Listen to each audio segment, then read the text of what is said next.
Hello. And welcome. Oh no, we're under attack! Nah, just kidding. I just wanted to do that joke. It's fine. Anyway, hello. Welcome to Final Fantasy XIV.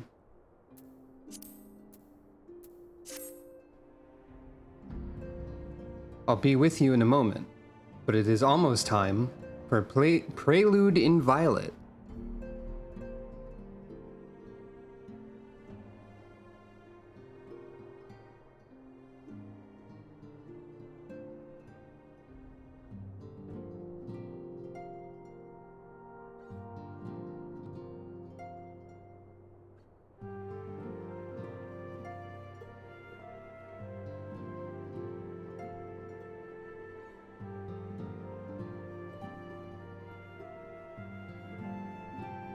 Thank you for complimenting yourself on your music choice, Rika, because you suggested that if you remember.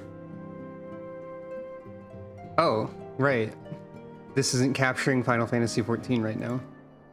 Oops.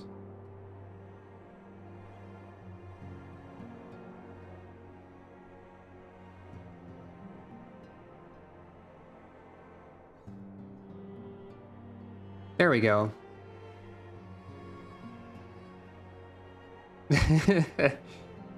Hello. Welcome. We've returned to the Rising Stones. Sukro got a haircut. She could feel that there was some sort of major, significant change or event on the horizon. And as everyone knows, significant changes are a great time to get a haircut in a narrative. Including a Final Fantasy narrative. It's happened before. Whoa! What did I just do? Oh, that's what that noise is. Right, okay. Whoop. So, hello, welcome. Final Fantasy XIV Stormblood post-game-ish 4.4 main story quest. Prelude in Violet. We'll be starting soon because actually I have been duped by the video game. The immediate next quest we have to do is actually a final quest in 4.3. Because, unlike most of the time, there is a single extra quest after they give you the achievement for the patch. So I was bamboozled.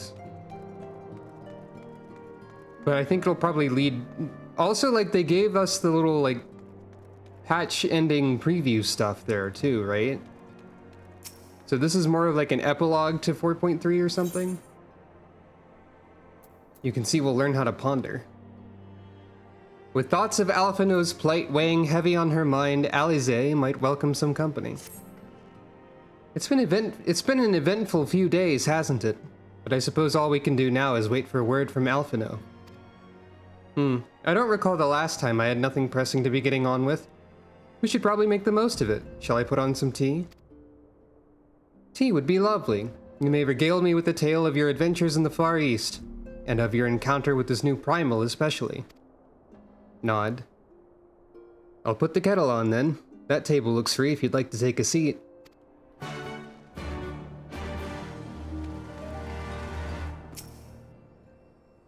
Objective, claim the nearby table. This is how a cat would claim a table, I think. Sukro is a cat, but she's not really, like, exactly that kind of cat, but also, I do love to jump on a table. Hello, and welcome. We are technically completing 4.3 because there is a quest after the ones that gave you the achievement. But then it's 4.4. Upon sitting at the table, several cutscenes will play in sequence. Oh. Really now? It's been a while since we saw that particular warning, hasn't it? Oh boy.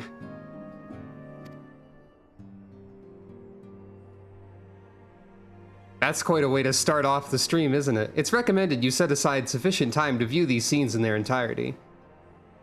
They really should have given the achievement for 4.3 after this so that I would have known that, yeah, exactly. I should have Yeah.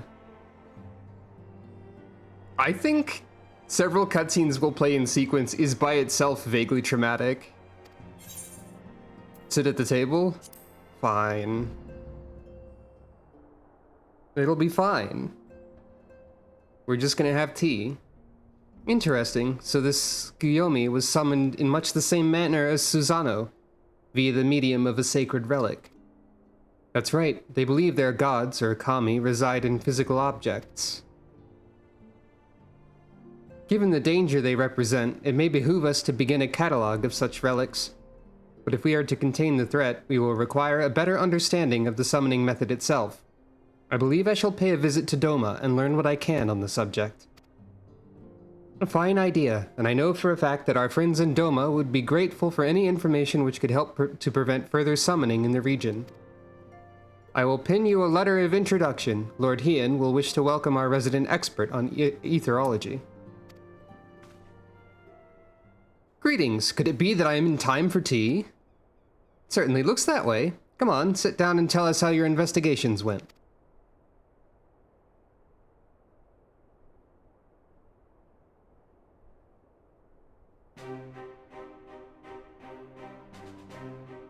After you left, I went about questioning Bloodhouse gravekeepers. They all told me much the same story. Once Lise and her officers had confirmed Xenos dead, his corpse was interred under strict supervision.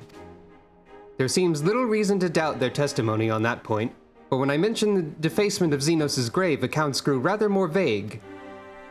None reported having seen any suspicious persons in the vicinity, and all assumed the act to have been perpetrated by a vengeful Alamegan. Crucially, however, I was able to confirm that when the offending scrawl was removed, as per Lisa's instruction, no one involved thought to check the contents of the coffin. By that stage, 'tis like that the corpse was already missing. A free company invite. Already? Assuming Xenos has not in fact risen from the dead, we are left with two possibilities. Either the body was disposed of to lend credence to the claims of an extremely committed imposter, or an Asian has taken up residence within it. Questioning head tilt angry. If Asahi was as fervent a devotee as you believe, he would not have been fooled by an impersonation, however committed. Are you sure about that? We must assume that we are dealing with an Asian and proceed accordingly. Agreed. The question is, how many more such monsters are waiting for Alphino and Garlemald? Their presence was his chief reason for going. He understood the risks. I only hope he did not underestimate the extent of the infestation.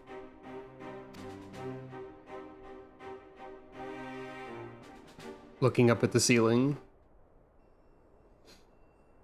Meanwhile, probably. Meanwhile, on the Imperial Hypersonic Assault Craft L-25?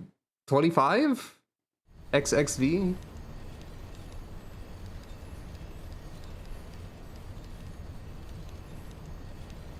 I love to point at a console and nod.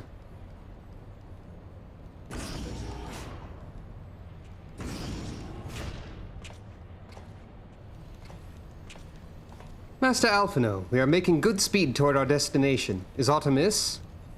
Nay, 'tis just I can see naught from my cabin and was curious to know the land over which we flew. Ah, I'm afraid our military craft are built with little thought for such niceties. I'm happy to indulge your curiosity, however. We are presently passing over the burn on the western edge of Othard. Even with the benefit of a porthole, your gaze would have been greeted with naught but malms upon malms of lifeless earth. I've read something of the burn. It was described as a desolate wasteland, bled dry of every last drop of ether. Aye, it's believed that a succession of icon summonings was responsible. When Emperor Solus first came to Othard and beheld this blight, he is said to have reeled at the scale of the devastation. He declared icons a threat to our very star's existence, and issued an empire-wide decree ordering the eradication of all such entities.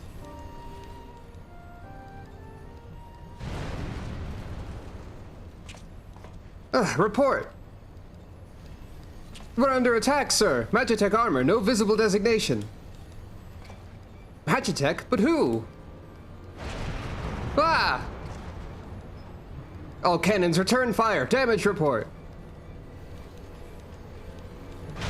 Hey, this is actually a lot. I thought this was like a small, like, let's have tea quest before the 4.4, but actually a lot's happening. The main reactor's been hit. Helm unresponsive. We're going down, sir. Damn it, they knew exactly where to hit us. All hands brace for impact. No, but I was pointing and nodding so much at the console. Quick, point and nod more. Ugh. And then Alphino died.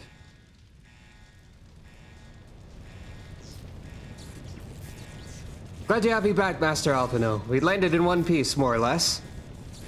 But the air filtration system is damaged and the ship is filling with smoke. We must gather the survivors and get out while we still can. Okay, he's not dead. He's not dead.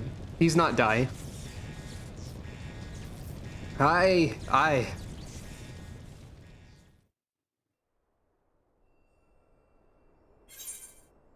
Duty calls! Commence battle for Emissary of the Dawn? We just said several cutscenes, but surprise, it's more than cutscenes. This is the first of these. In the coming battle, you will fight as Alphino. Oh no. Is this not working? Hold on. Oh, I didn't have it open. Oh no. Master Alphino, may I ask you to search for survivors? I will see to our injured helmsman. Here, I'll redeem this myself. Alpha Nod mode. Engage. There we go. Alpha Nod mode. But yeah, we're Alphino now. Can I do emotes as Alphino? I forget. This command is unavailable at this time. No! Hotbar sorting. It's fine.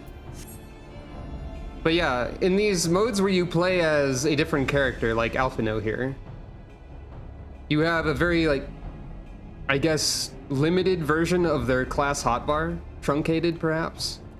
You can see we have Ruin 3 Physic, a limit break called Starstorm, and Tri-Shackle, and also Moonstone Carbuncle is here. I agree. It is one of the coolest things this game does. I was about to say the coolest, but that was just an error. Also, welcome to the burn. It sure seems like a desolate wasteland as described. Alphino's hustling. Here he goes. Yeah! Yeah! I could just sit here and do this for a while. What does Tri-Shackle do? Unaspected damage with a potency of 30 to target and all enemies nearby it. Okay, so it's crappy. But also, it binds them.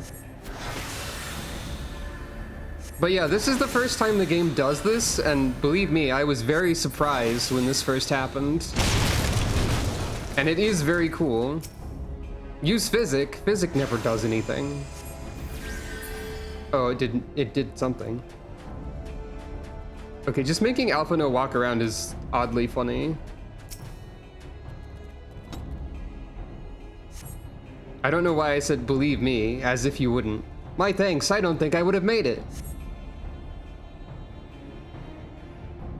Yes, you very likely saved his life. The question of who would try to take it remains, however.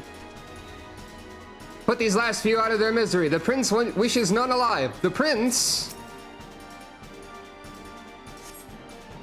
They've not come to parley, I fear. Ready your weapons.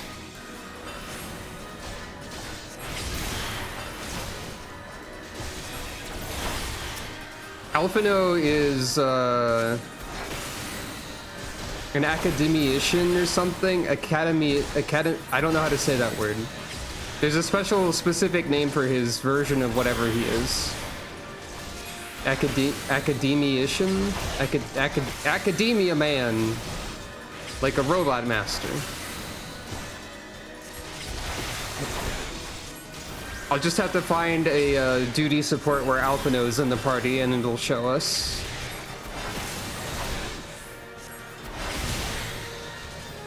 Yeah, something like that.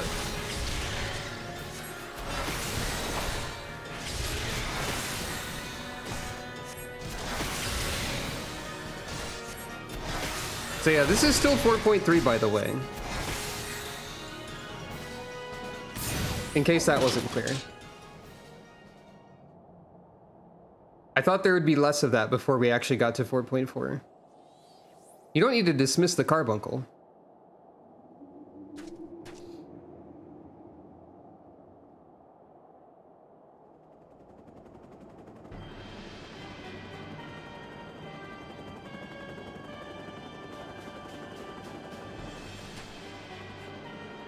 Many soldiers are here.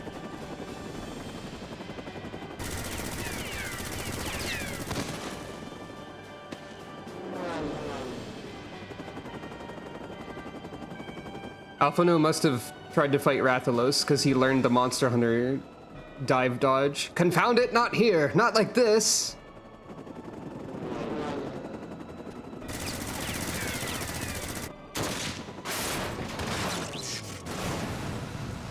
Wow, nice shot, mystery individual.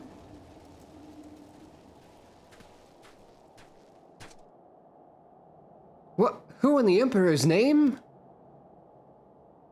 Enemies of our enemies. Introductions can wait. You are calm in a crisis, Master Alphino. Let us finish this then.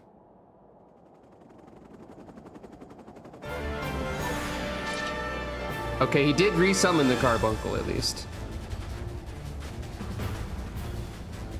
A familiar weapon indeed. And also, I believe we could see that he had the Garlean third eye, briefly.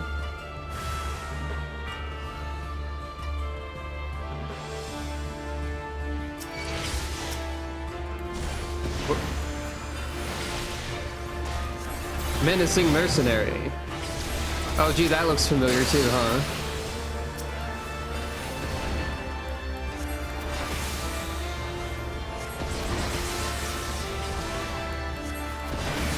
And his allies, Storied Lancer and Storied Mage.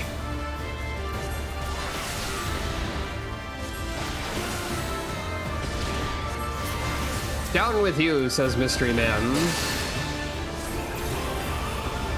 I wonder if they changed it to add that sort of thing, because I don't remember this super well.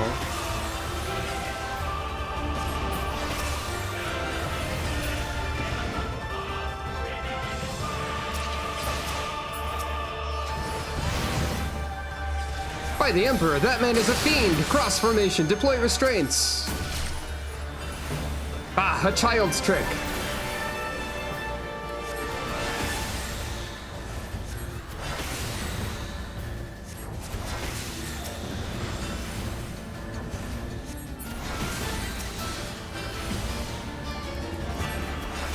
Okay, I guess we're all fighting this one, actually.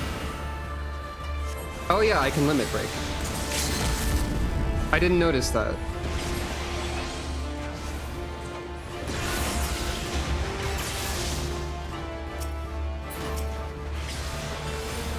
I didn't notice it was ready. Also, Alphino, like, finds a staff to do that with? Like a staff of ether? That's interesting.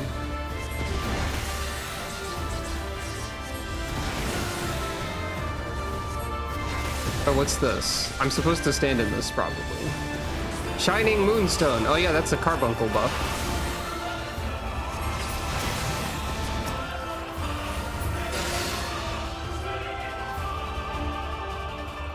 Duty complete.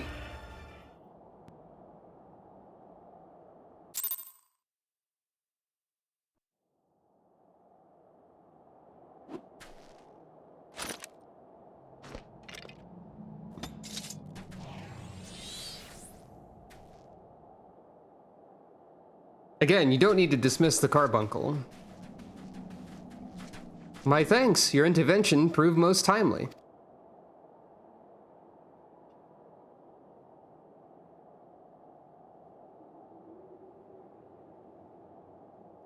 Well, well, I did not think to meet an Eorzean in this place, let alone a Scion. You know of me, sir.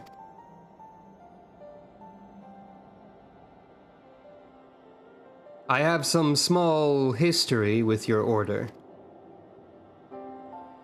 questioning head tilt. Parentheses Alphino edition.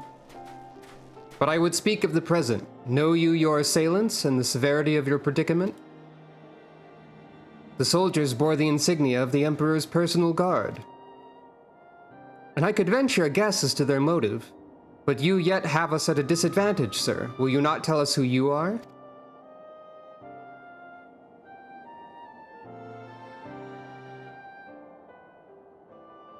Our names are not yours for the asking, and as for our purpose, let this be your answer.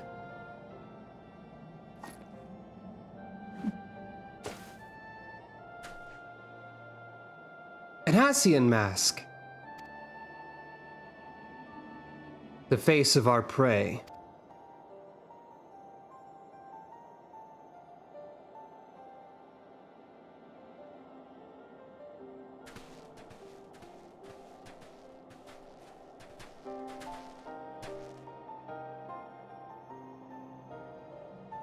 We must away before more arrive. Come with us or stay, but make your choice now.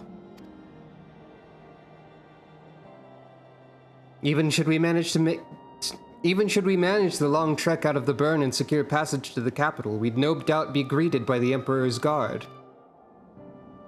Indeed, we accept your gracious offer.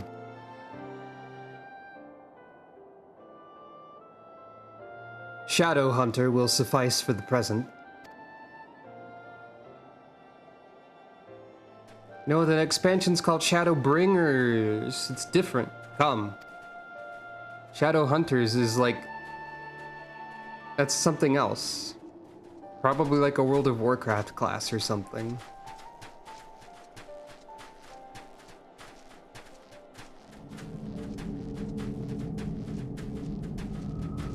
Three black masks, 2 red masks, 1 white mask. Whoop. That's a pretty big deal.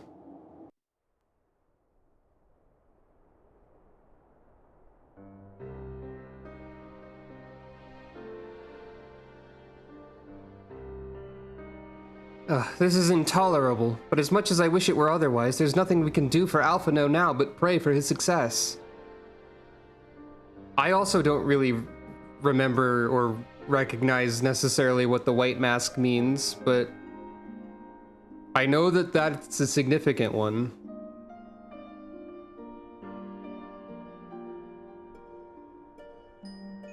I know that, like, it's a higher ranking Asian, probably. Well, that's not entirely true. While your brother journeys to Garlemald from the east, I could make my way there from Alamigo and find out what there is to be learned in the Empire's western provinces. But I'm coming with you. I can't very well sit here sipping tea if there's action to be taken. Forgive me, Alize, but the provinces are hostile territory, and stealth is all important. It's safer that I go alone. I can sneak well enough when the situation demands it. Don't patronize me. We should leave this to Thancred. Thancred's really good at this part. Not you too. I understand your frustration, Alize, but Sucro has the right of it. We must defer to Thancred's expertise in this matter. Fine. Just promise you'll be careful. Nod. By the way, Sucro got a haircut, if you missed that part. The way I explained it was, like, she could tell that some sort of big deal change was going to happen soon. And that's always when you get haircuts.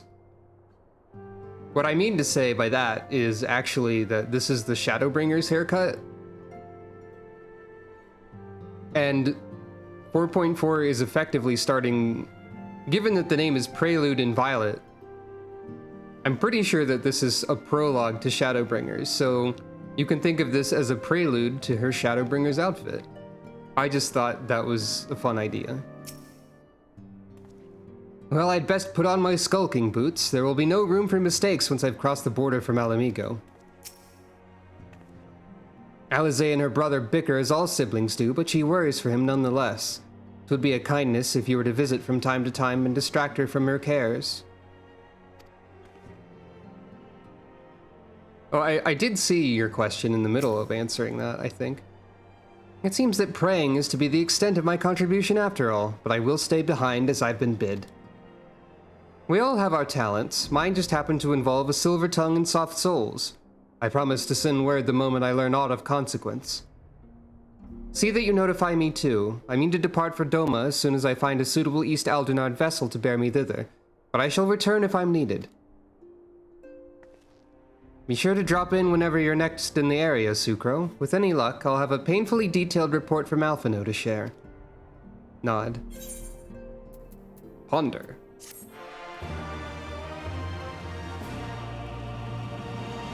You've learned the emote Ponder. Okay, now we're in 4.4. I should have known that it didn't pop up with the New Game Plus part, so I should have known that that wasn't. Now Sucro can do this.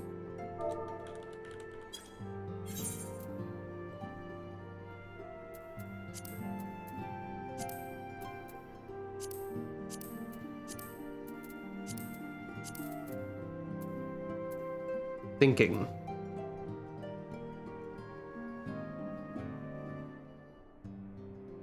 Or distracted by something over there. Once again, a bug on the wall. Anyway, actual 4.4 Prelude in Violet begins now.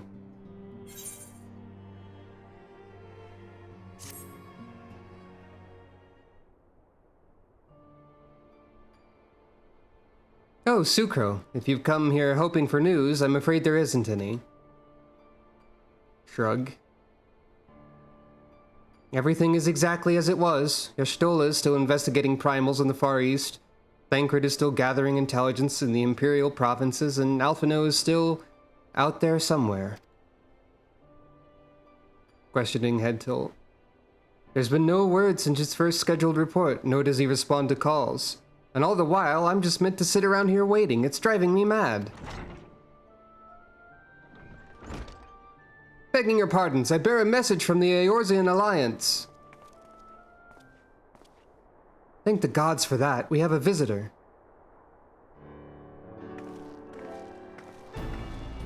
It's possible. Welcome to the Rising Stones. If you have a message, I should be most eager to hear it. My lady, the Alliance leadership will soon convene to discuss the matter of Ascian interference, and they humbly request the presence of the Scions of the Seventh Dawn. Nod. Having assessed intelligence provided by the Alamegan Resistance concerning the whereabouts of Xenos' remains, they too suspect Ascian involvement and wish to deliberate a suitable course of action. As the foremost authorities on our foe, your Order's counsel will be most welcome. Of course, we should be glad to assist in whatever way we can. With almost everyone else afield, I'd say this one falls to us, by which I mean I'm not going on my own. You'll come with me, I trust. Of course. Nod.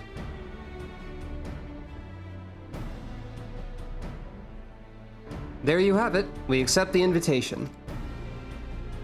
Thank you. The time and date of the meeting will be shared in due course, but I can confirm that the council will take place in Alamigo. By your leave.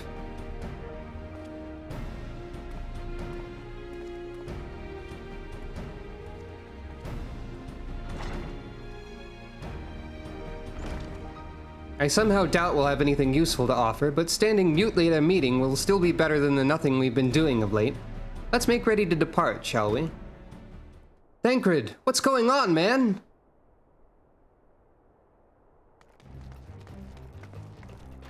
Alright, just be careful on the road back, you hear? Did I hear right, Riol? Is Thancred coming back? Aye, that he is, as he's acquired some important intelligence. Being in Garlean territory, though, he couldn't risk sharing the particulars in case the Imperials were listening in. So he'd said he'd head back as quick as he could and make sure someone was waiting for him in the Alamegan Quarter. Understood. Sucro and I will go. We're bound for Alamigo anyway, and there's sure to be time before the council begins. Come on, let's be off. Nod.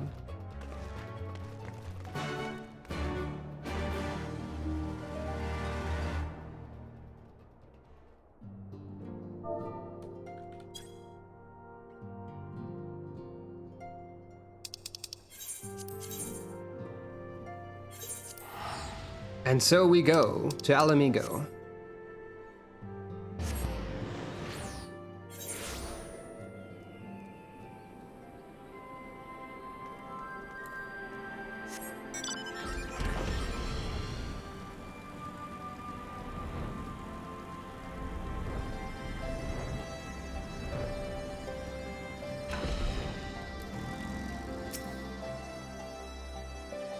There's no doubting your talent for espionage, but the journey is long and the borders heavily guarded. You did well to make it back in one piece.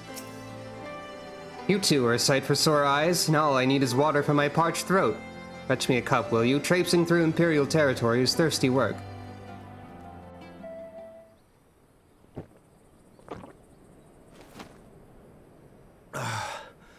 God, I needed that. I won't bother telling you to catch your breath. Whatever brought you galloping back to us, I assume it's urgent. Quite. Without further ado, then.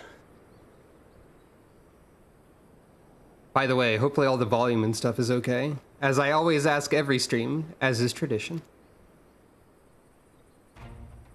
After the successful uprisings in Doma and Alamigo, rebels in several other provinces were inspired to follow suit. Unfortunately, they did not fare quite so well. The Dalmascans paid the heaviest price. For their defiance, the Emperor made a show of razing their capital to the ground, prompting many of their neighbors to abandon thoughts of resistance.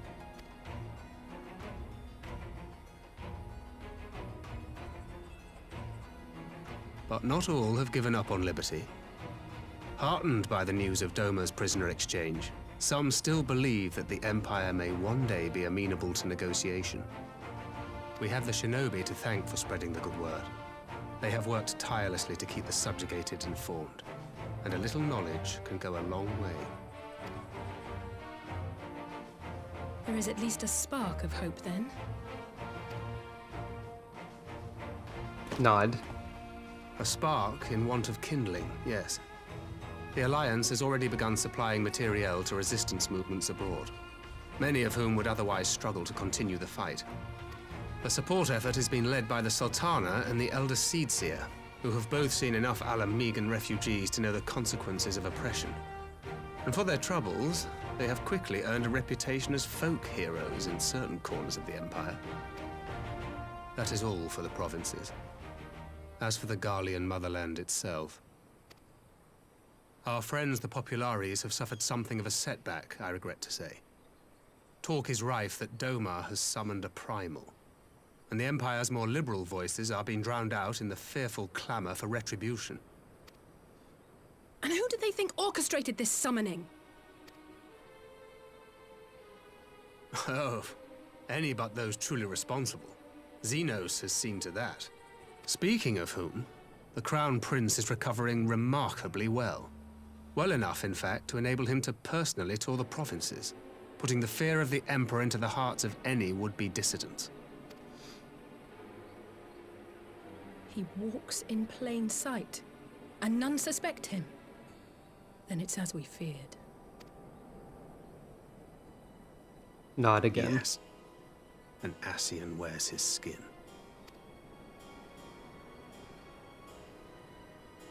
But it was not that which brought me here in such haste. During my time in the provinces, I learned many things. Yet at no point did I hear any report of a Doman emissary in the capital. But Alphonse should have arrived by now. Could they be holding in there in secret?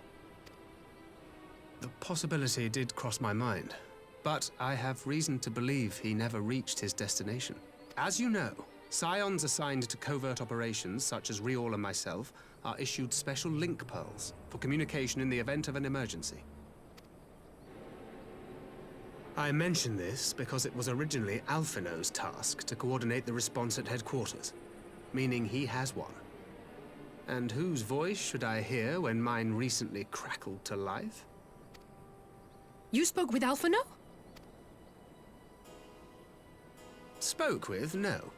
I but heard his voice, and none too clearly at that. 2 words were all I could make out. The burn. The wasteland on the edge of Otherd. Something must have happened to them there.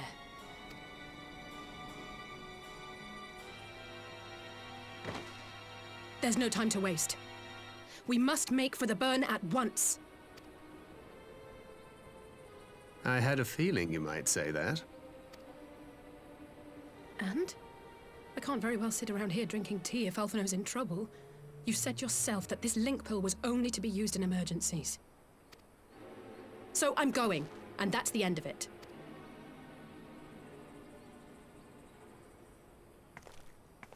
Me too. Nod.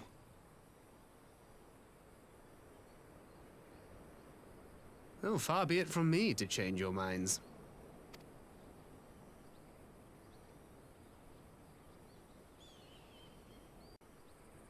Thank you, Thancred. I guess Thancred can handle the meeting then. I will leave the two of you to your task and see to my own. Loath though I am to neglect making preparations for the count— God dang it. You're invited to join our friendly FC, says this random person. I really need to set this to busy, I guess. Loath though I am to neglect making preparations for the council, we must act swiftly before Alphino's trail goes cold. I propose we pay Ian a visit. He's sure to want to hear about these developments, and he may well be able to advise us on how best to reach the burn. A sound plan, and Y'shtola is in Doma, is she not? I dare say she'd join you on the search if you asked her nicely. While you all see to that, I shall go and report my findings to the Alliance. You may leave any preparations for the council at me. With me, or whatever he said. Thank you, Thancred. Right, to Doma then. We have much and more to share with Y'shtola.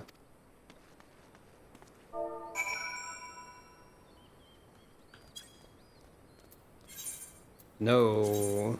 Decline. Whoop.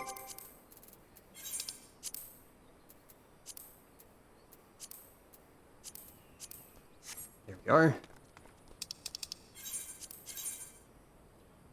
Why does it not just tell me to go to the Doman Enclave, since there is like a teleport to it? Ever. Maybe there wasn't at first? I don't remember. Oddity of the map. But we're here now.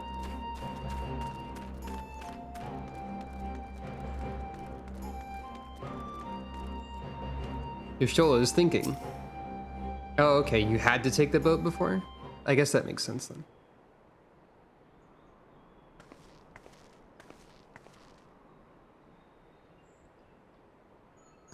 That is curious indeed. While other matters demand my attention at present, I shall bear what you have told me in mind. Should you notice any change, do not hesitate to seek me out. Thank you, my lady. You're most kind. Bow.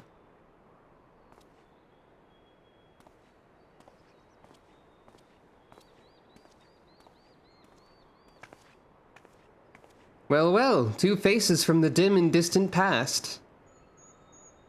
Come now, it hasn't been that long. Who was that you were speaking with? A local miner who supplies crystals for the rebuilding effort. Of late, he claims to have struggled to find a crystal with so much as a trace of elemental energy. Upon learning that I had some knowledge of ether, he came seeking my counsel. Just now, he brought me one of his recent finds. It was precisely as he described, devoid of elemental energy, and eerily reminiscent of the de-aspected crystals that manifested in Eorzea in the days prior to the calamity. We would be wise to investigate this phenomenon more closely. Indeed, but on a more positive note, the locals seem to have taken a liking to you. Shrug. More an interest in than a liking to, I think. Your sight of Mikote with a peculiar contraption upon her head has a certain novelty value in these parts. Any actual regard they may have for me I owe wholly to you and the others who came before. Everyone here has been exceedingly cooperative, and I'm pleased to report I've all but concluded my investigation. Simply put, by focusing one's will upon an ether-infused object of worship, it is possible to conduct a summoning. So the fact that they're objects of worship is the key. They are themselves suffused with the requisite belief. Nod. Correct. Such sacred relics as the Kojin obviate the need for religious fervor in the summoner, Yatsuyu being the most obvious example. She had but to associate the artifact given to her by Asahi with the divine, and it served to amplify her desires and give them form. A form nourished through the power of crystals, also provided by her brother, and thus was Tsukuyomi brought into being.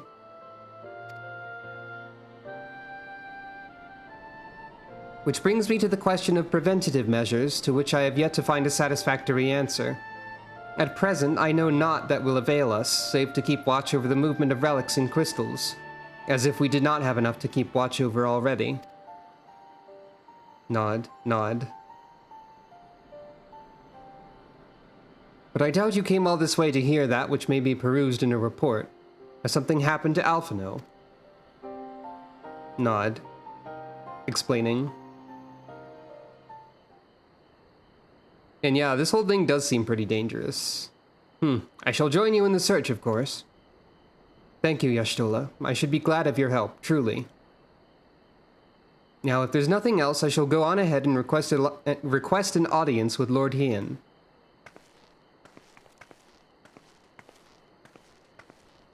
Alize puts on a brave face, but she has little talent for concealment. We should join her at the Kienkan. Nod.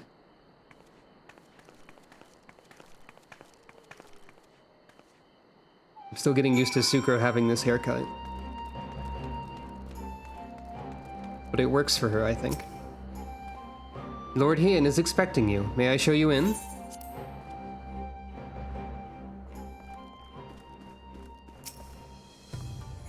I should not have allowed Master Alphino to leave without an escort, but it avails us not to dwell on the past. We must focus on what can be done now.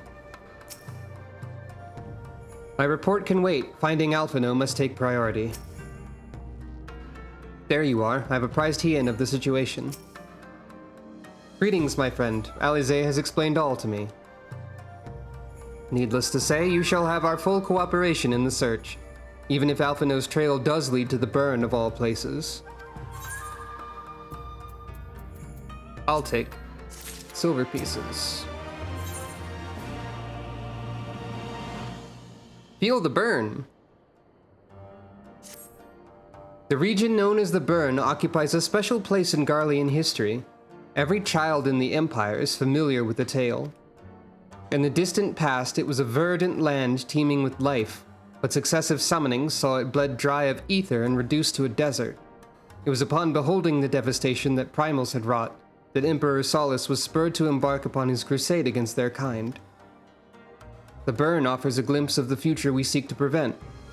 Know you of any reason why Alphino might have gone there?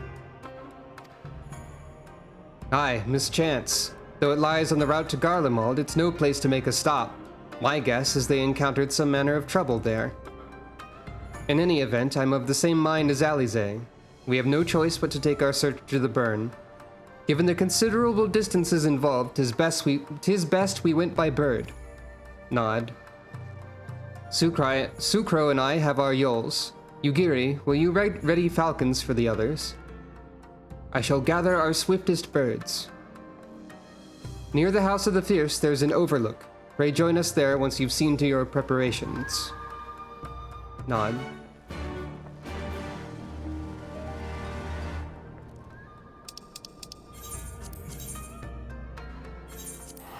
And yeah, I think Maxima explained as such to Alphino as well. But it's completely drained of ether. It's a desolate wasteland. Whoop. Bonked my head on the ceiling there.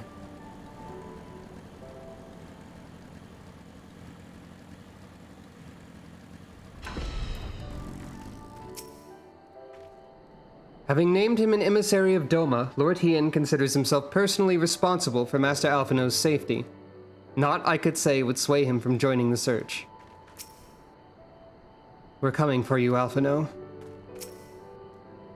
With such a steed to bear me to and fro, I could perform my fieldwork in a fraction of the time. Mayhap I shall try my hand at this Bartom's medal. Hello. Welcome. If everyone is here and possessed of a bird, let us away. That's quite a good sentence out of context.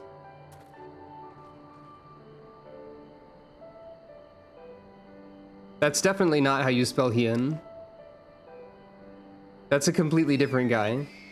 Remember, our destination is a barren wasteland. There's no civilization to speak of for 100 moms in all directions. Take care you do not lose your way. I mean, it's fine. It's just funny because you spelled it as a completely different guy who's like a boss in Final Fantasy III. The burn is now accessible. Well, it seems like we have an ally waiting for us here. Once again.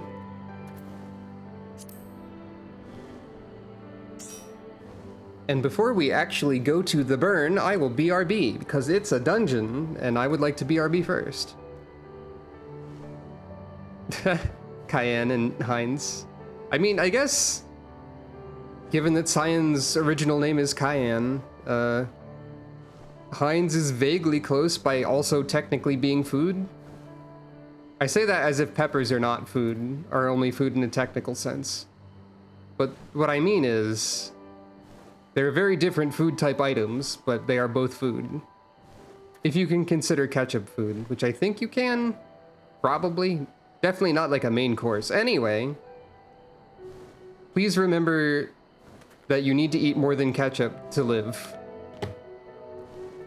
And on that note, I'll be right back.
Yeah, we could absolutely do the burn dungeon sometime, for sure.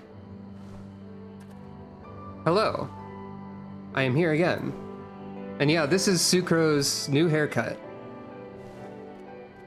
Since this patch is sort of a prelude to Shadowbringers, this is sort of a prelude to her Shadowbringers outfit. You can imagine it as one of those dramatic haircut moments in a story. Except like she felt in her bones that there was a dramatic haircut moment coming up soon and she preempted it or something like that. Did I talk to Alize? Yes, I did. So here's what I remember about the burn. Desolate wasteland. Pretty cool dungeon. There's at least one piece of armor in it that well, there's actually like the whole set of armor in it could be useful for fashion reasons. And I remember people having difficulty with the boss at the end of it. NPC support will be added in a future update.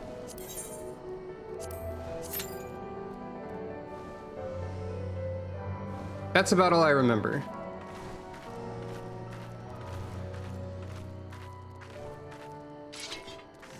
Time to tank, I guess.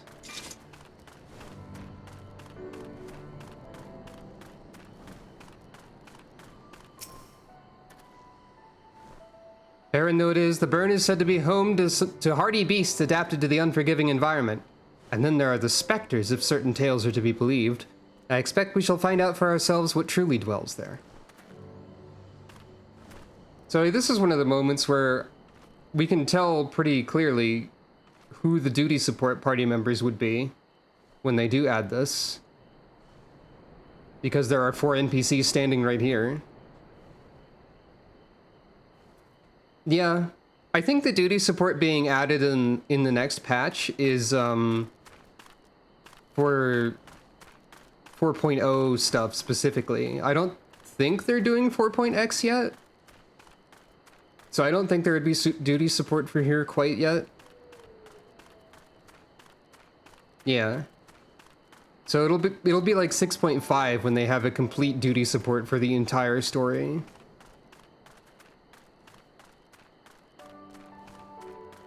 Pretty cool that they got it all this fast, actually. Like, it feels like it's fast now, at least. It took a while, but at the same time, it could have taken a lot longer.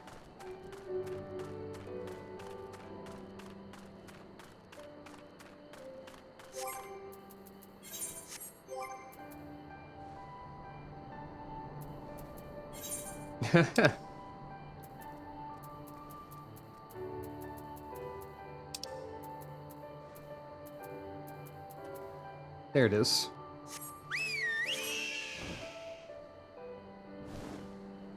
Bird.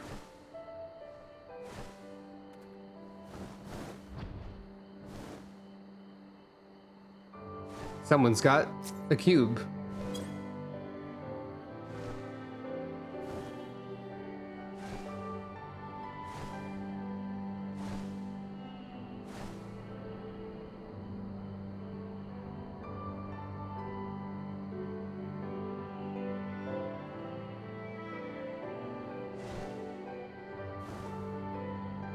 But yeah, I remember this dungeon being pretty neat. All things considered, it's pretty early in the patch too, which is interesting. I mean, I guess dungeons have been pretty early in patches, I don't know. We've already been going for like an hour, but that's because I forgot the ending of 6.3, which is more substantial than I remembered. And by forgot, I mean the game made it seem like I had gotten the ending of 6.3. Oh.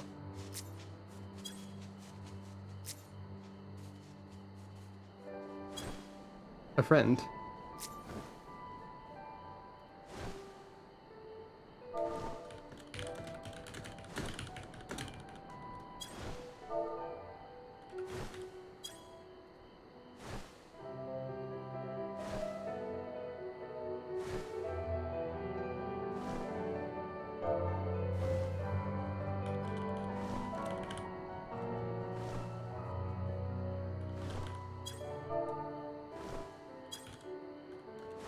Rika cameo.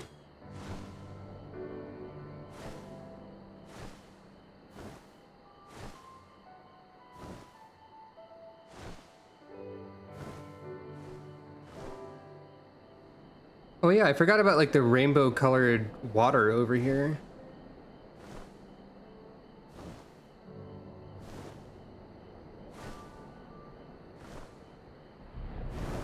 Including red water, which is not blood. It's just water, it's fine. I don't know if this particular landmark is explained in any way. But it is neat.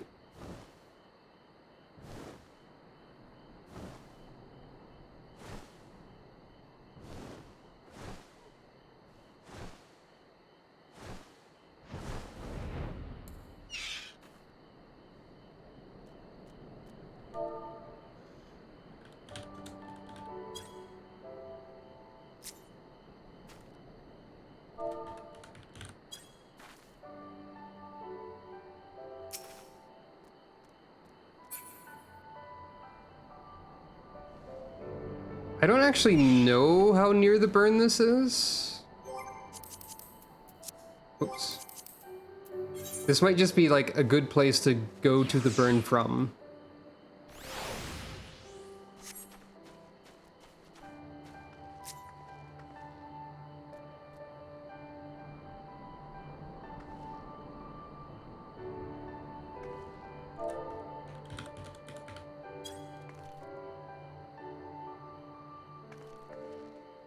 Yunkrep's Hope. Where's that? I keep pressing the wrong buttons because there are lots of other games that have a different confirm and cancel.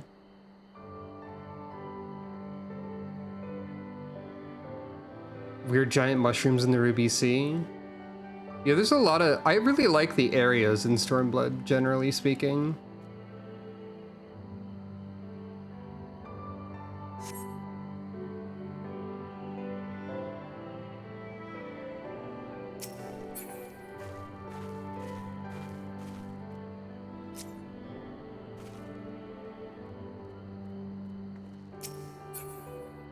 Oh, the boat that we talked about. Right, right. I think they do mention that boat, though.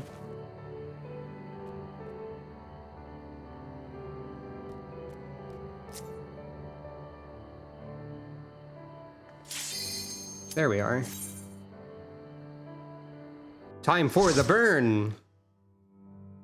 Instant portrait reverted to default. Oh no! My haircut. My haircut has pranked me.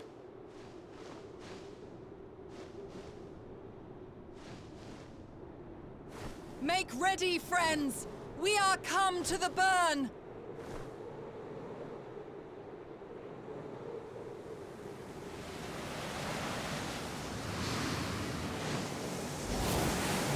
Everyone, land where you can! We must wait out the storm! Oh yeah, the music's also really good, because it's like very melancholy and stuff. I forgot about this little intro. I'll fix my portrait in a second, like after this dungeon probably.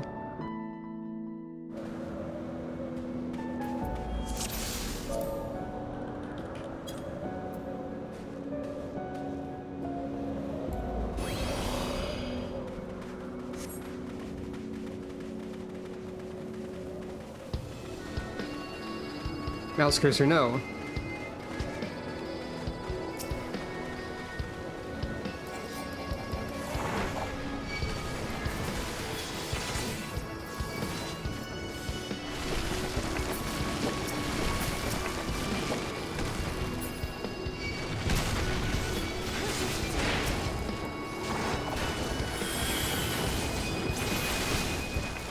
Okay, we can't continue past here.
Can't wait to have access to Holy Circle in dungeons.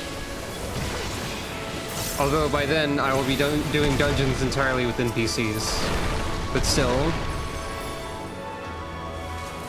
Whee! Slide! Love a slide.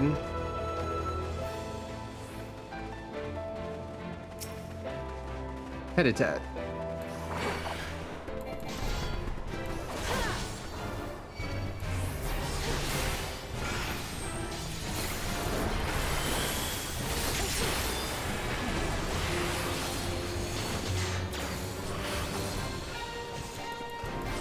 I see a name like this and I just think, I think I saw a habitat.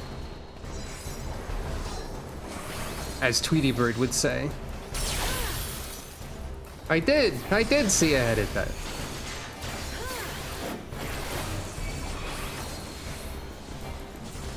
I'm guessing you go behind the things for this.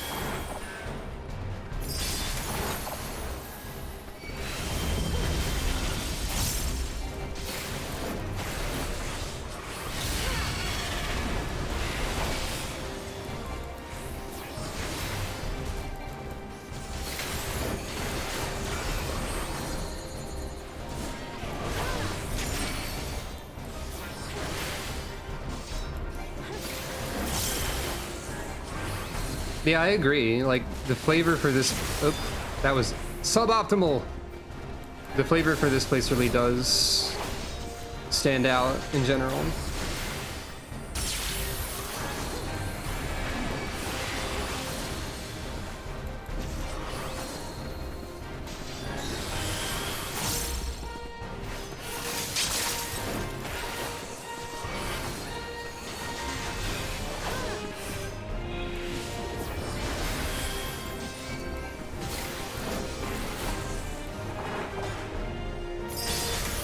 God damn. Maybe I was supposed to keep the monster more towards the center in this fight, due to that being a large distance to cross. Something to keep in mind for future, perhaps. I think I probably do want the entire Royal Volunteers, I combined the words. Royal Volunteers set of fending, just in case it'd be good.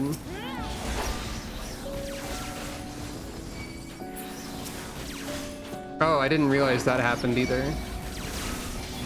This particular Magitech robot here, the Dreadnought, is I think one of the models taken directly from 13.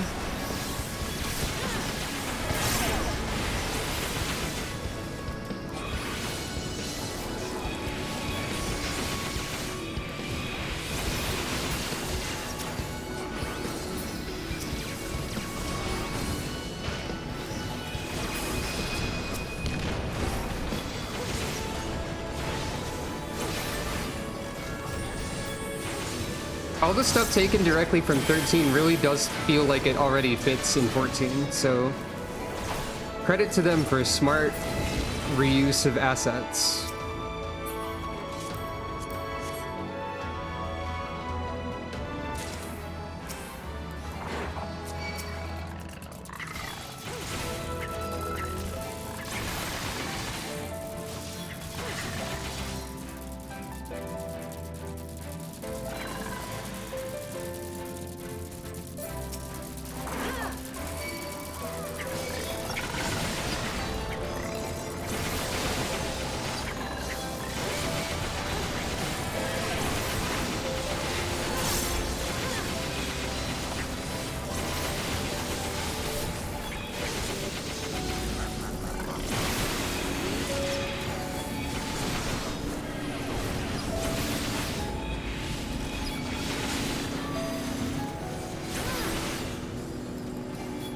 I guess there's probably some instances of like these big AoEs and whatnot where I could attempt to interrupt them rather than running around. But it can be difficult to like parse which enemy is doing it quickly enough and target them.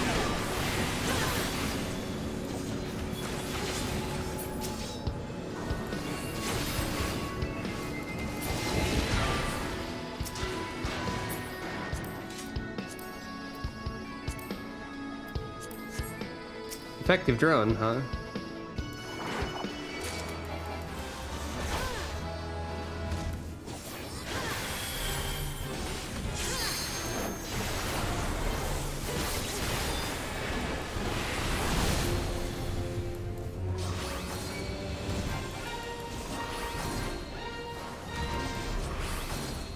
I don't think it's like super important to interrupt trash mob AoEs and stuff, probably. But yeah, it's a nice little bonus when you can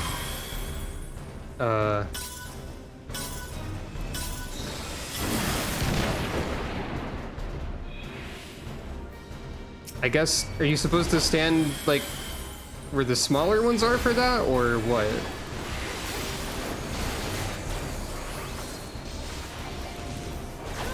Stand in front of the sparking one. Okay, I didn't notice there was one that was sparking.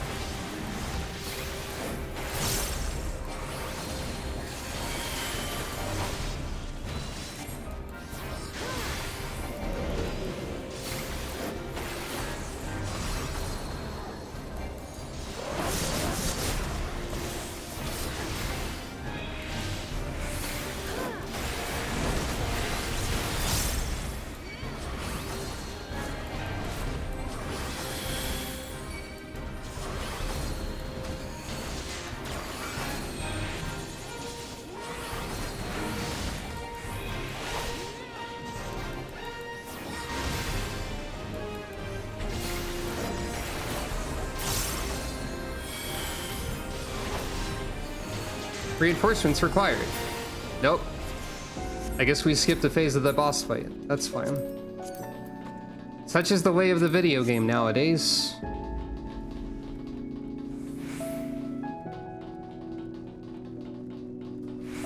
Gotta remember that I have Passage of Arms too. I constantly forget about that move in particular. I remember this particular vista because that is a location where I'd have to run through a lot after the last boss killed everybody.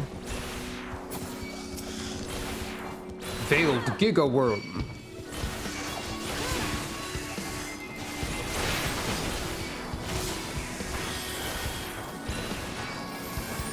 The first worm. Oh, okay, that's an edge. Okay, good, you can stun that one.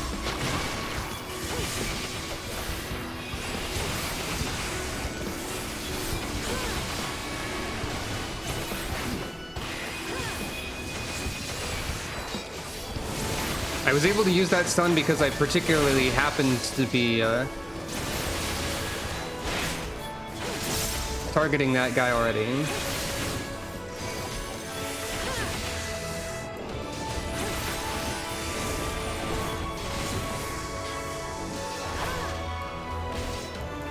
Oh, you resisted it, that's fine.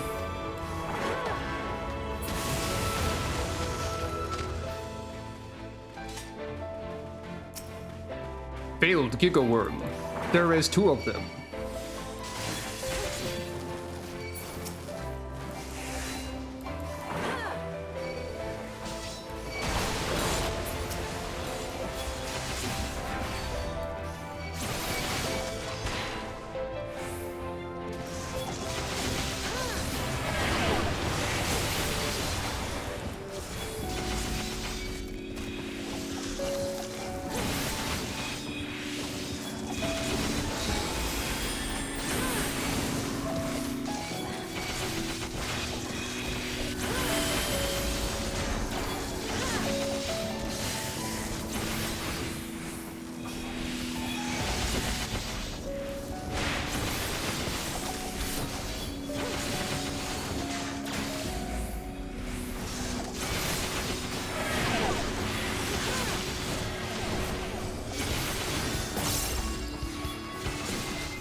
Oh yeah, there's just a dragon. That's what it was that was here. I say just a dragon, but also it's the Mist Dragon.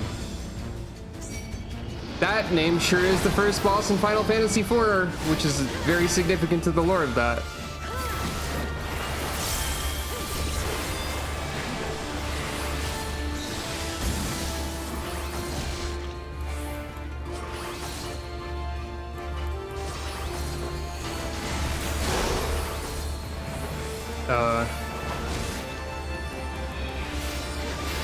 All right. Gotcha.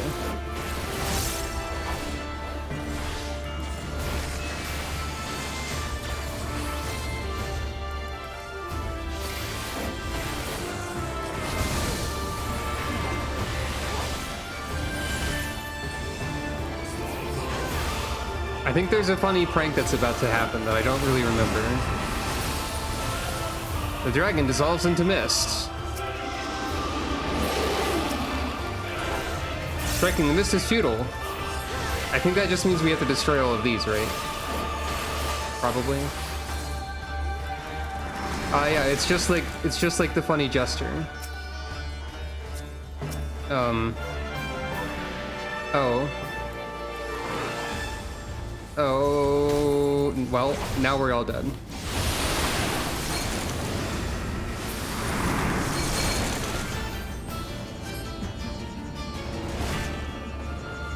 I was confused by the ice cube. It's fine, we're not all dead. We're alive. No, don't stand next to me. I have the funny mark. Okay.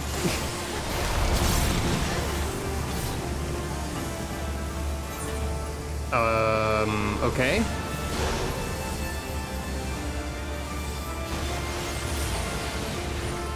Oh. I forgot that we could revive, and I just kind of assumed and left. Well, whoops.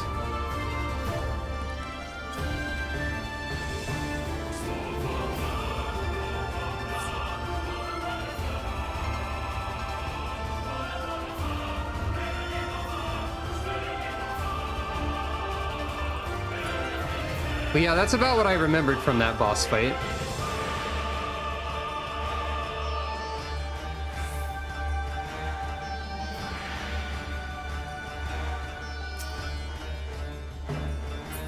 Hey, we missed something.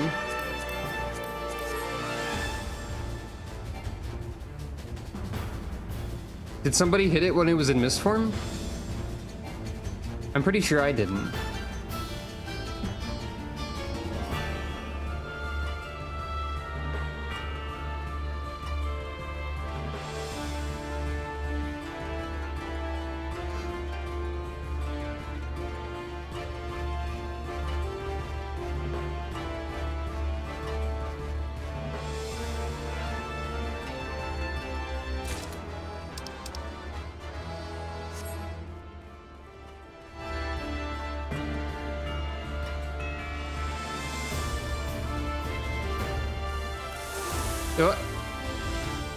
Okay, good. That didn't automatically start the fight.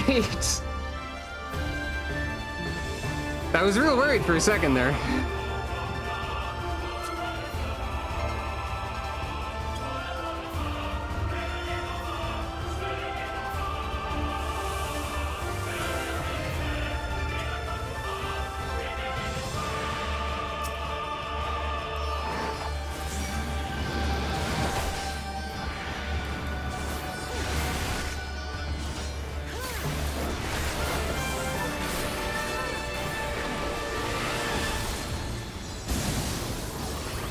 That is true. The message about that is a normal text box. Whoop, I didn't mean to do that. I accidentally used Passage of Arms in a way that helped nobody. I didn't notice that either. That's fine, I guess.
Oh. When you say poised to swoop, you mean you have no time to react to anything, huh?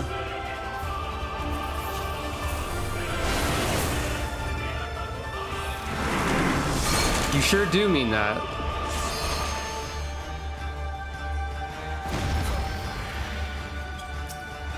This is a rude boss. What the heck?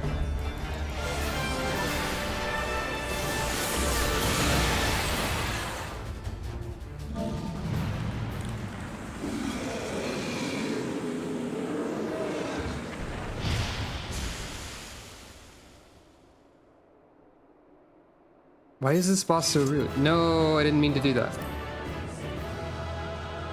Joy. No offending things dropped for the entire dungeon, I think.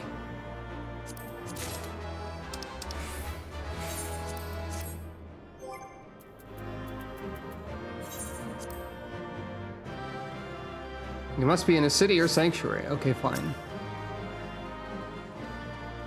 Almost full cat party, true. 3 cats and 1 bunny. 3 Micote and 1 Vieira. Pretty good.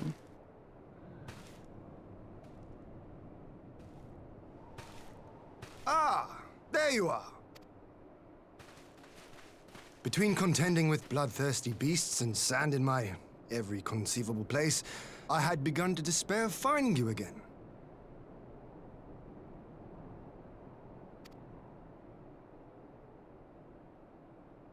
Do you recognize the crashed ship over yonder? Mistress Alize and I briefly inspected it.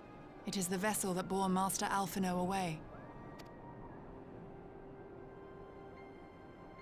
But there was no sign of him. Corgi. Nor of Maxima and his people.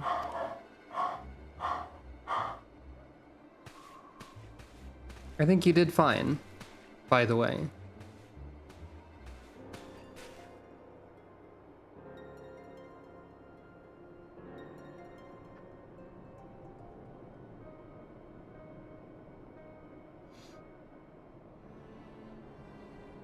War Machina.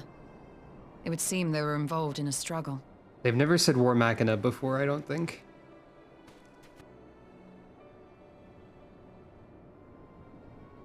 Red Mage is a pretty cool class. I mained it during Stormblood. We should split up and search the area.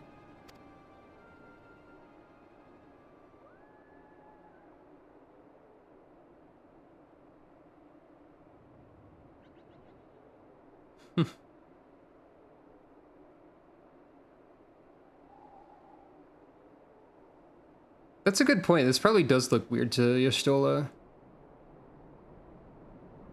Since she basically These were no ordinary soldiers. sees with ether, but she seems to be doing okay. Over here!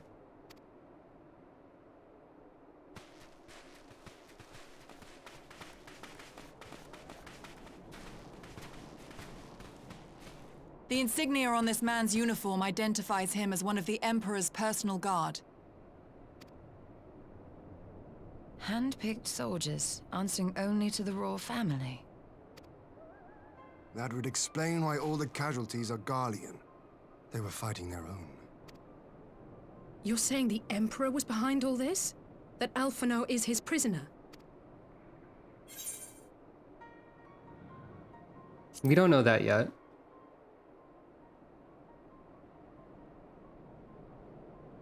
Aye, we must not jump to conclusions. Besides, Alphino is more than capable of looking after himself, is he not?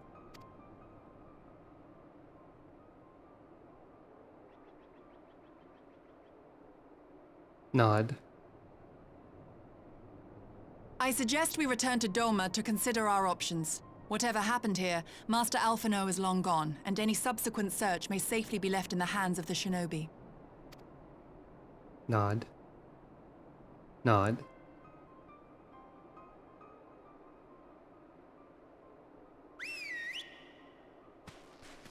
Oh, you think this is when the dialogue starts shifting a bit? Could be.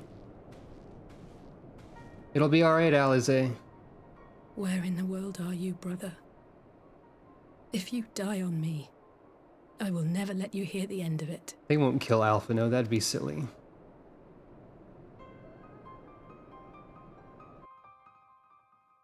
By the way, if you're wondering why Sucro's hat is invisible right now, it's because it doesn't really work with this haircut.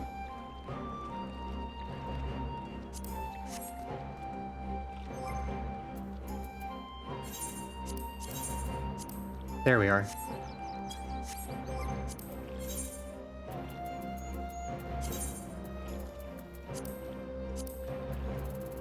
Hey, is this available in Explorer mode? It is. Oh, wait. I forgot Explorer mode drags the whole party in. I just want to... I just want to go look at the burn a little bit.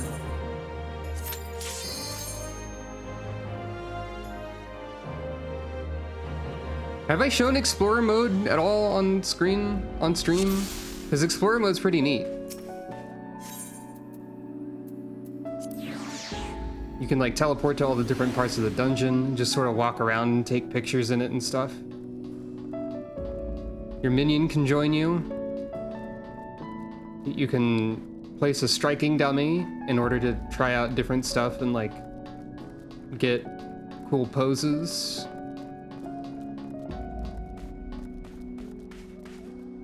Oh. Well, I didn't notice this before. Giant petrified worms. Or like completely drained of ether. So this happened at some point in the past. And these worms have just been sitting here.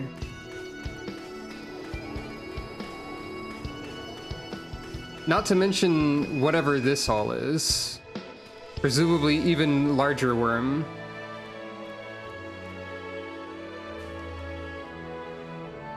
But you can also use Explorer mode to see limit breaks. Since we don't see tank limit breaks that often. And then the level 3 limit break for every class is unique.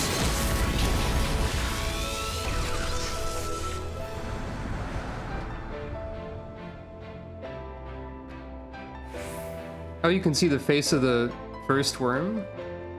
By the first worm, do you mean this thing?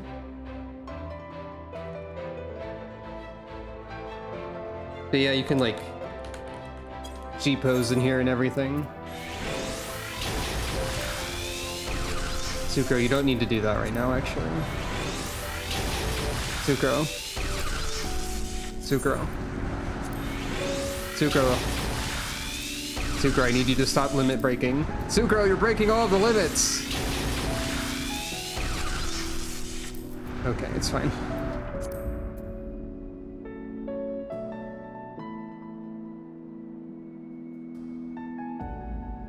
Where's the one I'm looking for here?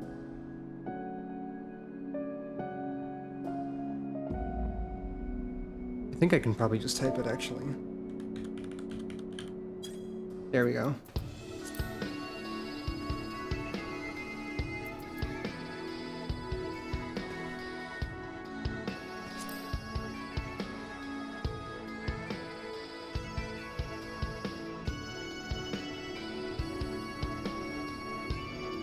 The burn is a very striking place visually, I think.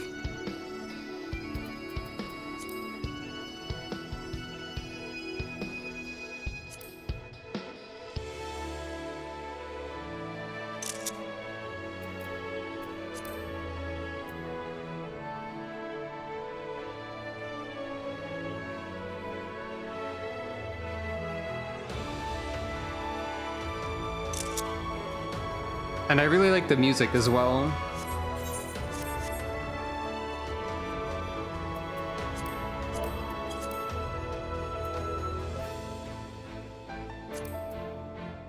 This game is pretty. I'm glad I can run it at maximum settings now. If Explorer mode exists for like every dungeon in the game at this point, maybe I should just go to Explorer mode after doing a dungeon and take a look around. Oh right, it does label it as the first worm. Something I hadn't really thought about doing before. But Explorer mode is really cool. So, can I... No, I don't want to open that. Hey, stop it. Hey. Okay. I'm wondering if I can move this window. Yes, I can. Okay, good. Go in the corner.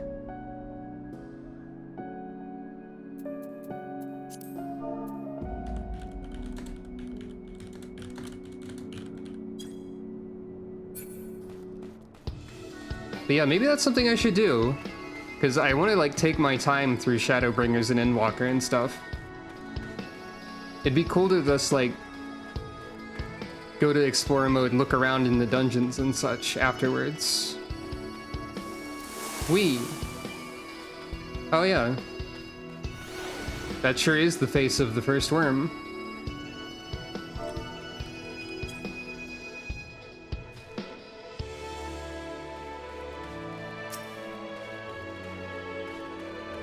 And you can see the ship over there.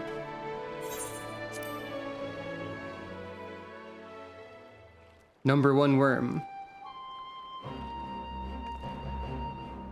Do you think the first worm has a... Do you think there's like a giant coffee mug somewhere like behind the first worm that just says number 1 worm on it?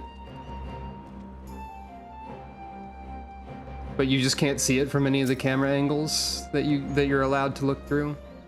Forgive me, I need a moment.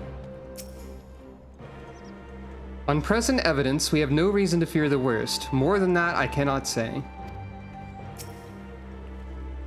We are no closer to establishing Master Alphinaud's whereabouts, and the suggestion of an Imperial plot only compounds matters. We have much to consider. Scholar of the First Worm, oh no. Introducing the burn extreme. It's just the burn, but there's like way more enemies in it, and the placement of them is slightly different. And also, for some reason, you find like a really powerful Dragoon weapon in like the first area, and I don't know why they balanced it that way. And by that, of course, I mean that in Dark Souls 2 Scholar of the First Sin, you can find a Great Lance really early on, and it's really good, and it's weird that you can find it that early. And that's my only memory of Scholar of the First Sin, besides there were too many guys in it. Is that they also gave you a really good weapon that you usually couldn't get until way later. Anyway. Well, that was a decidedly uneventful journey. I almost found myself hoping for a sandstorm. We had one on the way in, Ian. Joking aside, I'd say our birds are due a good brush down in a treat or two, wouldn't you?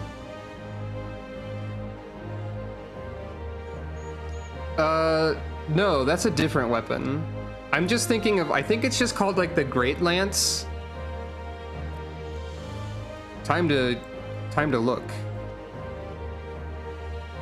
Dark Souls 2 Great Lance.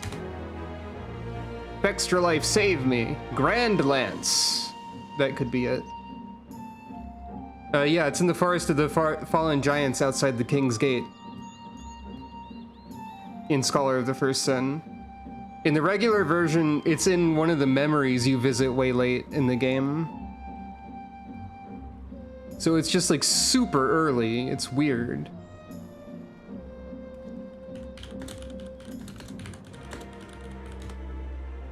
Grand Lance. I was slightly off.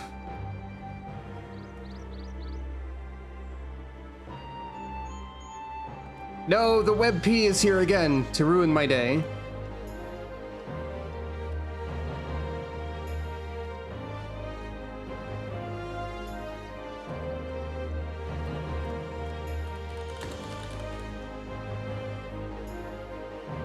I don't know why I've decided this is vitally important, but it is.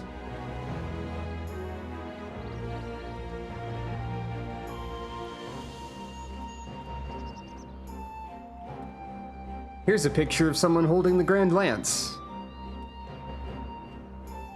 It's that one.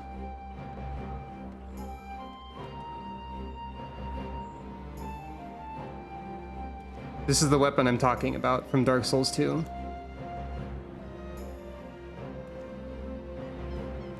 It's a pretty cool lance. It's probably pretty impractical to fight with a lance out when you're not on horseback. I was saying out because, like, outside of horseback situations, which I guess is also a way to phrase that that's acceptable. Joking aside, I'd say our birds are due for a good brush down and a treat or two, wouldn't you? I wish the next mission was give the birds a treat, but it's probably not. On that note, I'm gonna BRB again.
Hello.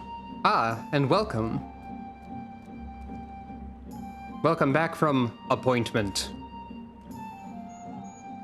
We just completed the burn. And I'm thinking about Dark Souls 2. For some reason. For several reasons. The more that I think about it, the more the first worm just sounds like it would be a Dark Souls or From Software entity in some way. Anyway. Shadows in the Empire. Congratulations on defeating Appointment. I'm glad that the brackets actually made Callie emphasize that in some way. Shadows of the Empire, though. Uh-oh. We can't have that. Laughing at my own ancient meme, hee hee. I made this after playing Shadows of the Empire again. Freaking Dash Rendar over here. I think I have a picture of what the original caption was. Yeah. This is just a picture from Shadows of the Empire in 64 video game.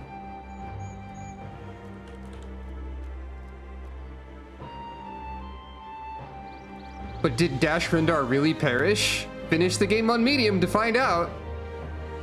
Nah, no thanks. I had hoped to steal a moment's rest after our little outing, but it would seem duty calls. A foreign emissary arrived in my absence. Do not let us keep you then. Actually, I was wondering if you might join me. I cannot think of a guest who could fail to be impressed by the presence of the Scions.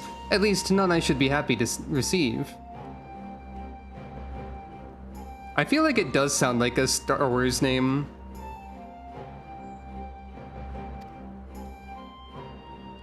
To me, anyway. I don't know a lot about Star Wars names, but I tried to think of an example of a second Star Wars name, and I thought of Rip Cheeto instead, and that's a Super Mario Paper Mario video game name instead of Star Wars. But Rip Cheeto absolutely could be in a Star Wars setting. A name like that. Of course, if you think it will be useful. Thank you. Let us return to my manor then.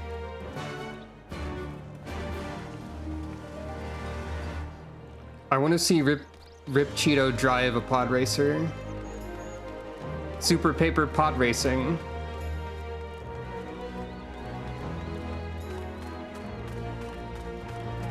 The crossover nobody knew that they wanted. Mario Star Wars, except it's just pod racing.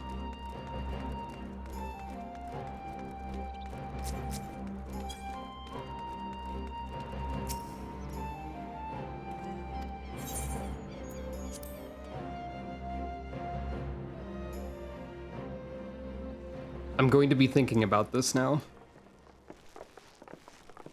Time to play Star Wars Episode 1 Pod Racer, complete 100% playthrough on stream. Asterisk, just kidding. Probably. Oh, hey.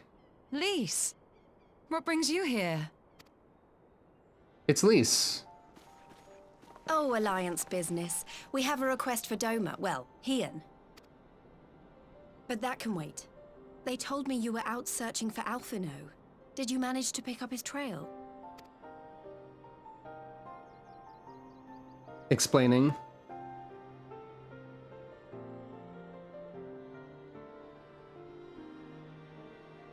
I forgot Lise was here in this part of the game. Well, if he wasn't at the crash site, he might still have escaped. We have to keep searching. Nod. And we will. Alphino embarked on this journey as an emissary of Doma, and I hold myself responsible for his safe return. I will have our shinobi in the provinces search for him as a matter of urgency. Chin up, Alize. You'll get to admonish your brother for his recklessness yet. Well, someone has to do it. Nod. I'm sure he's going to be fine. There is one thing I'm not sure about, though. You said it was the Emperor's personal guard that attacked Alphino's airship. But the Popularis would never have been able to arrange the prisoner exchange without Varys' blessing. So why would he sabotage his own mission? They may not have been acting on Varys' orders. The guard answer not only to him, but to his family. The Crown Prince included. When Yotsuyu summoned Tsukuyomi, Asahi was quick to proclaim that a Dorman citizen had violated the terms of our agreement, that the negotiations had failed. Okay, I've been saying Tsukuyomi wrong because they enunciated it like Tsukuyomi in the cutscene in near when Tsukuyomi originally appeared. Someone said it that way. I've been assuming that that was the way I was supposed to be saying it. And it is this version of events that is now being repeated across Garlemald. To hear the tale, one would think the prisoner exchange never took place. Plainly, someone is manipulating matters from the shadows. Most likely Xenos, or whoever it is that wears his face. Yeah, I might have also misheard it. It's probably Tsukuyomi is probably the best way to say it. Whichever Ascian you mean. We all know the nature of our adversary. Nod. The servants of chaos are true to their name. Their meddling has cost Doma a chance at peace. Whoever it was that loosed his personal guard, the Emperor cannot be ignorant of these developments. We must proceed on the assumption that our treaty is indeed in tatters.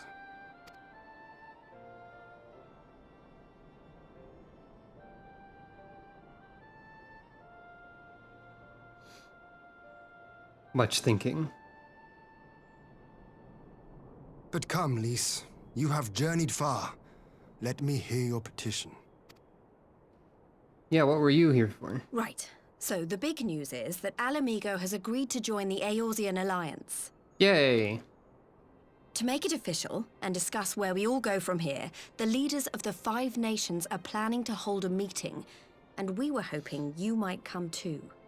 We've already seen what we can achieve when we work together, and the Alliance hopes to work even more closely in future.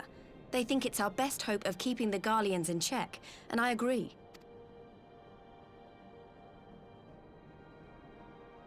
As do I. By coordinating our efforts in the east and west, we may be able to discourage them from committing their forces to a single front. I accept your invitation. I must, however, ask for time to attend to some pressing matters here.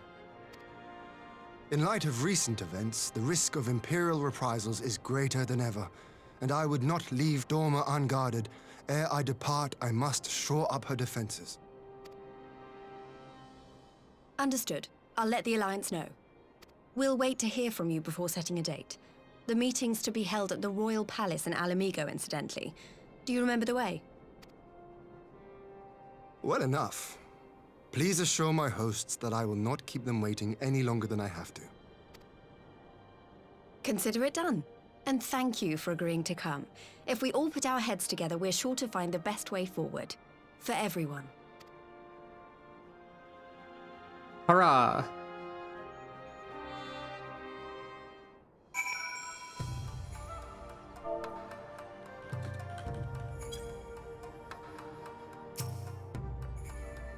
That the Alliance would extend an invitation to Doma bespeaks the depth of their concern.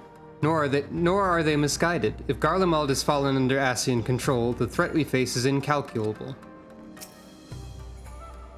Don't worry, Alphino's been through countless trials and come out stronger every time. He'll be back, I'm sure of it. Yugiri assures me the task of searching is best left to her comrades. I shall trust to their experience and focus on what I can do. While we are happy to coordinate with the Eorzean Alliance, there are many things that Doma must do alone. My advisors and I will presently convene to discuss the matter of Doma's defenses. You are welcome to stay, of course. Had you not offered, I would have requested leave to remain. Where the Ascians are concerned, naught may be left to chance.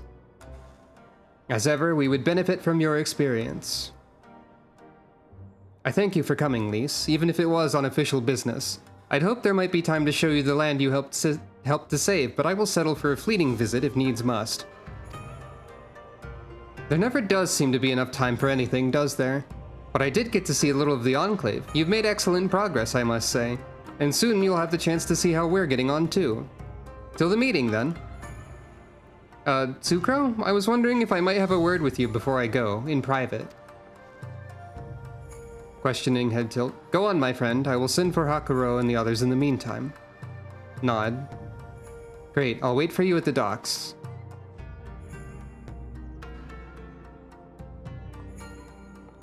And that reminds me, somehow,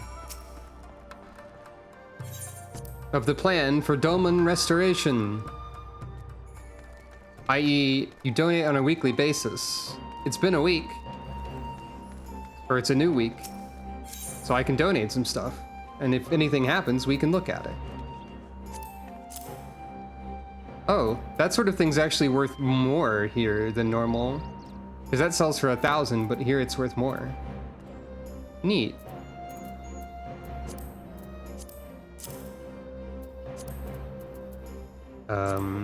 Is this worth anything?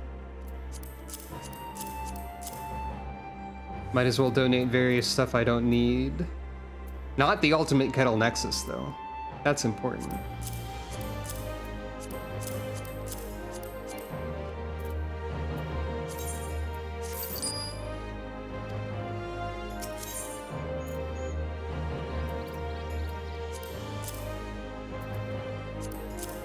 Hey, can you use this Heart of Titan for anything? Probably not.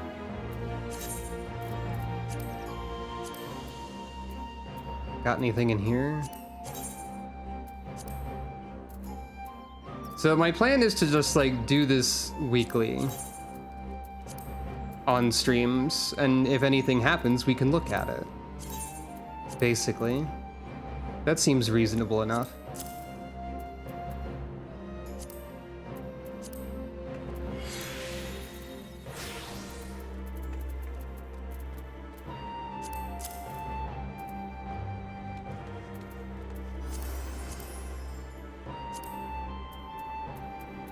I just have to look for stuff to donate. Aha! Something is happening. On behalf of the Shazenkai, Sucro, I thank you for your support. Greeting. As you may recall, several Buddhaga tribesmen offered to provide introductions to Zayla traders in reunion. Subsequent negotiations went well, and we've at last begun to receive shipments of foodstuffs and other goods from the steppe. Mitsuba can tell you more, and I expect she'd like very much to do so.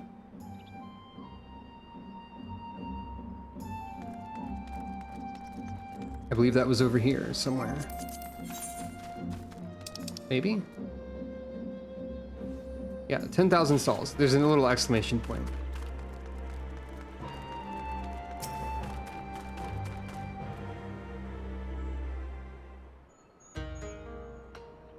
What do you think, Sucro? We've come a long way from a pile of sticks, wouldn't you say? Care for a steamed bun? We have a selection from which you may choose. From meat-filled ones prepared in the Zayla fashion to more traditional Doman ones packed full of vegetables, to others with a sweet bean paste filling. Or if you'd rather have a heaping helping of rice with a bowl of soup, my man on the right can sort you out. It's got plenty of radish, just the way rich folks like it. By the kami, the smell alone is enough to feed the soul. It's all thanks to you, my friend. We couldn't have come this far without your help. Nod. Begging your pardon, but are you Mistress Mitsuba? The one in charge of the stalls? I'm here on behalf of the village of Isari. Aye, I'm Mitsuba. You have business with me then? Let's hear it. We were hoping you might consider entering an agreement whereby we would supply you with local goods. Not just for fish, mind. Shellfish, seaweed. If it's in the Ruby Sea, we can deliver it to your doorstep. As much as you're willing to pay for. That's quite the offer, and I've little reason to refuse. But it's quite sudden and surprising. I wasn't aware of any seasonal surplus. Oh, there's no surplus. Our catch is the same as always. Rather, we've got more, helping hands? A certain collective, you might say. It's the Confederacy, miss. They're eager to trade the bounty of the sea for that of the land. Vegetables, meat, spirits. Mostly spirits, I'd wager. Ah, so that's the way of it. Even a pirate grows tired of the usual fare, especially when the usual fare is kelp or something wrapped in it. I see no reason to refuse you and your partners. After all, they were indispensable in the liberation of our homeland. Giving them a taste of Yangsha's the very least we can do to repay them. The bounty of the sea, you said. We can't stop thinking about what we could serve. Boiled or blackened or served raw even if we get it fresh enough. You've got octopus, yes? It's been too long since I had octopus. I could have a barrel of Usuginu octopus delivered here today if you like. And judging from that ravenous look on your face, I gather you would. Construction of the 10,000 stalls is proceeding apace, and trade with the pirates and fishermen of the Ruby Sea should soon lead to a wider variety of foodstuffs. As you continue to contribute to the Shazenkai and the reconstruction effort, in what other ways might the Doman Enclave grow and change? Since it's so simple to just donate stuff to the Doman Enclave, like whenever, I feel like might as well do that because the Doman restoration stuff is neat. I think it's worth seeing. Like, I was originally concerned that there was just too much to, like, it would be very slow, but then I just realized I could just donate on a stream-by-stream basis, and we'd eventually see everything. So why not? Let me see if I have enough stuff around, though. Just gotta find random equipment that I'm not using.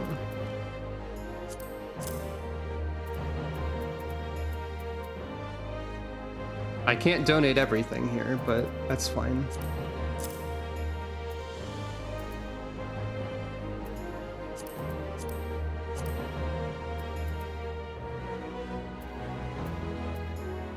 These probably have no value, right? Yeah. Shame that they don't.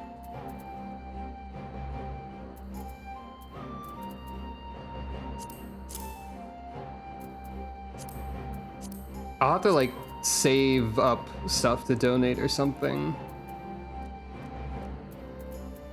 as well.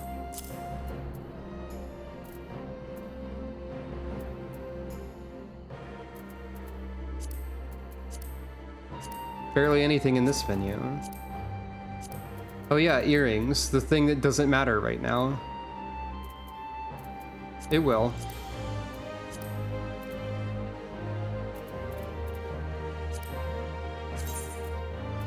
That's fine. It's me, the person who doesn't care about Spirit Bond, because I don't remember, like, the purpose of it, really. I mean, I can get materia, but does it really matter? Probably not. Not right now, anyway. Yeah, it doesn't seem like I have a lot to donate right now, actually. But that's fine.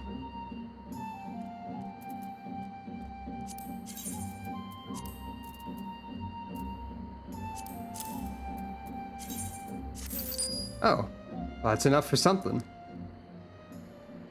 On behalf of the Shazenkai Sucro, I thank you for your support. Mattering significantly at level cap. Okay, fair enough. I am pleased to inform you that we've made great strides in our efforts to rebuild the Enclave.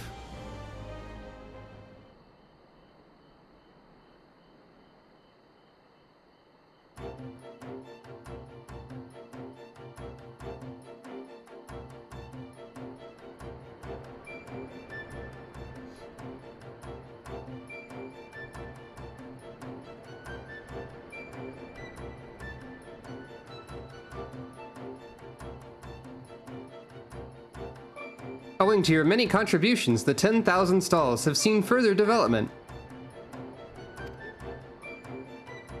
That second text box was a repeat of the thing it always says. Do I have anything else?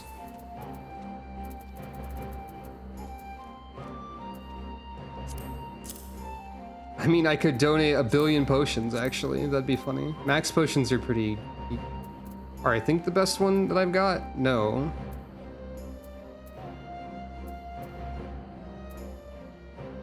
They're not.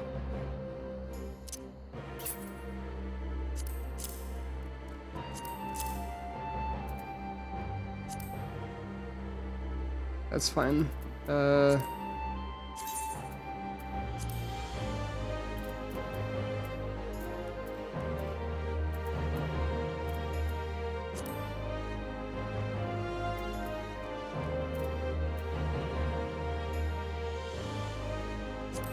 Are these worth anything? No. Not really.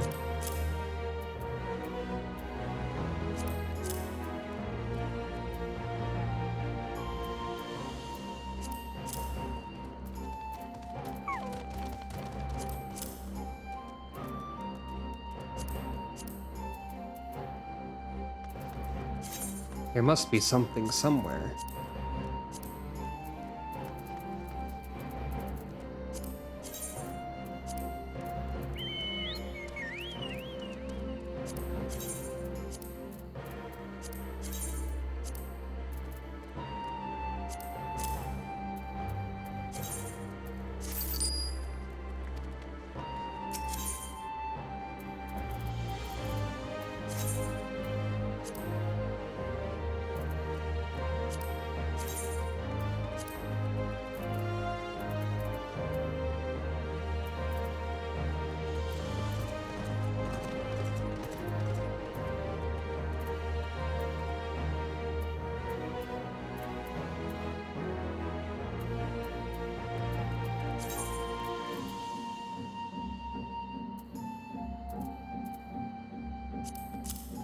There, we made it.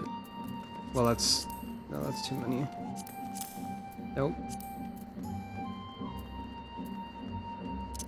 Aha! Have this Orchestrion roll. There. My retainers do go on grand adventures. I cannot thank you enough, Sucro. I simply cannot. Leave it to me. I'm pleased to announce that at long last our plans for the 10,000 stalls are complete. Every tenant is open for business and the food is the talk of the Enclave. You really must go and see. Mitsuba is expecting you. Okay, so we were able to finish the 10,000 stalls. What I should do is like hang on to any quest rewards that are money and just give those to the Doman Enclave when possible. Maybe that would be good. Instead of, like, selling those. I've been waiting for you two to arrive. It's past time you saw the 10,000 stalls in all their finished glory. Look around, take it all in, see what our hard work has built, and smell what we've got cooking.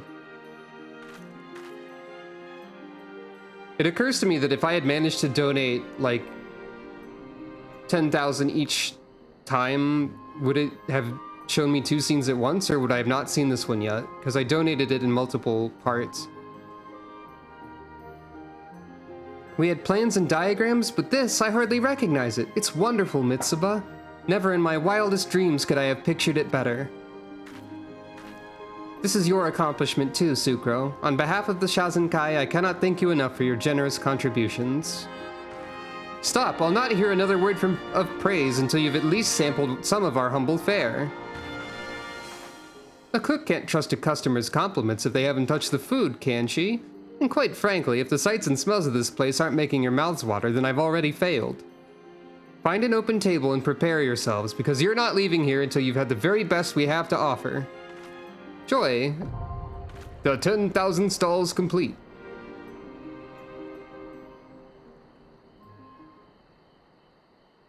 Ah, okay. So it would show me all of them. Ah, Sucro's got sushi, I guess. That was quite possibly the most delicious meal I've ever had. Is this what a koja feels like, I wonder? Well, had enough? If not, I can bring you another serving. Kami, forfend, I could not eat another bite. Not that I'm not tempted to try, I assure you, but I fear I might die in the attempt. Nod. Ha! Now that's what I like to hear. A customer forced to choose between good sense and another bite. You couldn't have paid me a finer compliment. And now that I've stuffed you full of enough food to cloud your judgment, you'll forgive me if I broach a more serious subject. I'm not sure if you've noticed, but all our cookware, our pots and pans, stoves even, are far past their prime. Most were cheap imports from other provinces. It was easier to replace everything instead of trying to maintain goods that weren't made to last. You're not the first to bring this issue to our attention. Others have had difficulty obtaining tools to go about their work more effectively. At the moment, the Shazenkai is considering 2 proposals. The first is that we concentrate our efforts on rebuilding our industry. We give to our people the means to craft that which they require, thereby addressing domestic demands first and foremost. The second is that we concentrate our efforts on procuring wares for foreign consumption. We bring foreign wealth to Doma and trade for that which we lack. Both approaches have their advantages and disadvantages, to be fair, but pursuing both simultaneously isn't really feasible. Why do you fret over such nonsense, girl? This is no dilemma. Doma shall stand proud and tall and alone. We will make what we need. Well met, warrior of the West. Too long has it been since you convinced an old fool to fashion armor for young ones. Hey, remember this guy? In search of a stiff drink did I come to these stalls, only to overhear a tale I could not ignore, and to cross paths with a bitter foe. Bitter foe? Hardly. Not that I'd expect an imbecile with an iron head to know friend from enemy, or his own reflection for that matter. Sucro, allow me to introduce you to Master Aroragi. Like Master Tsurunuki, he's an artisan without peer who once managed the paper mills of the Enclave. I should thank you not to compare me to this dotard of a smith, child. More importantly, I should caution you against his advice. Your second proposal, that of favoring foreign trade, has far greater merit. Despite our best efforts, Doma is still a far cry from what it once was, and we have not the capacity to rebuild it ourselves. We must first look elsewhere to secure that which we lack. All talk and no guts, all the strength of a paper tiger. Or is that your clever plan? Convince these people to help you sell paper for iron? You mad blustering oaf, how dare you? We could have a district for both craftsmen and artisans, one where we create both tools for everyday use and goods to sell in foreign markets. The yard, let's call it. Then everyone would be happy, yes? At least in theory, right?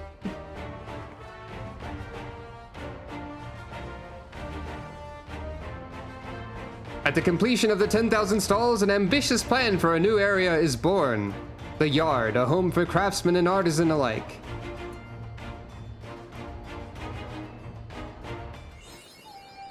Biodoma 1. Oh, like Biodome, haha.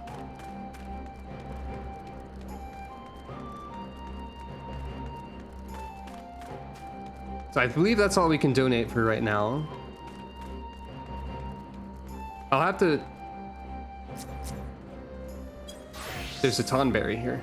I'll have to remember for future times when we won't actually be stopping by the Enclave, that I need to stop by the Enclave anyway.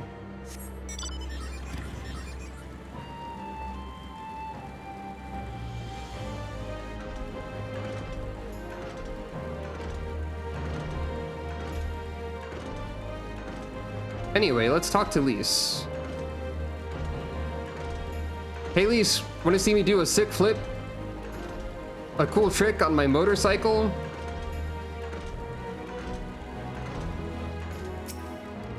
You don't seem impressed.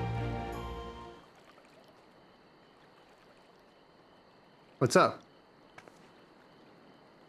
Thanks for coming. Knowing you, you've probably guessed what I wanted to talk about. Alize, she's acting as if everything's alright, but it's clear she's barely coping. The Alize I know is overbearing, willful, and reckless, and that's fine. It's how she deals with feeling weak. She has to keep moving, or she's afraid she'll fall apart. A lot like me. But the thing about people like us is that we need someone to keep an eye on us. I had Papa Limo, and now I have my friends in the Resistance. And Alize has you in the Scions. Before you start, I'm not saying you're neglecting her. I'm sure you aren't, and I'm sure you won't, but she's a good friend, and when I see her like this, I can't help worrying. So please, make sure you give her all the support she needs, alright? Leave it to me. Determined. Thank you, Sucro. It goes without saying, but if there's anything I can do, you only need to ask. Well, I'd best be off. See you in Alamigo. After the burn, we had a little meeting to discuss how Alamigo is going to join the Alliance, and we need to figure out what to do about Garlemald, especially since an Ascian's in charge. Then I donated the weekly amount that I could to the Shazenkai, and the 10,000 stalls were completed. An ambitious project to work on an area for craftsmen and artisans was begun. And then I talked to Lise, and she told me to keep an eye on Alize because she's worried about her. Well, I'd best be off. See you in Alamigo. I think that's basically everything that's happened since the burn.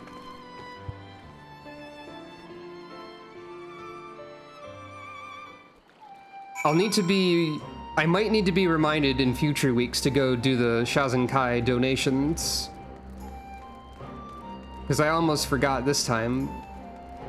Because the Dome and Restoration stuff is worth seeing, and the best way to do that is to donate every Wednesday on stream, since it's a weekly thing. Assuming I have enough stuff to donate on hand, of course. If not, it might be Wednesday and Friday, or I might have to delay it, or whatever. Yeah. I might have to, like, gather stuff to donate in advance, or, like, something like that.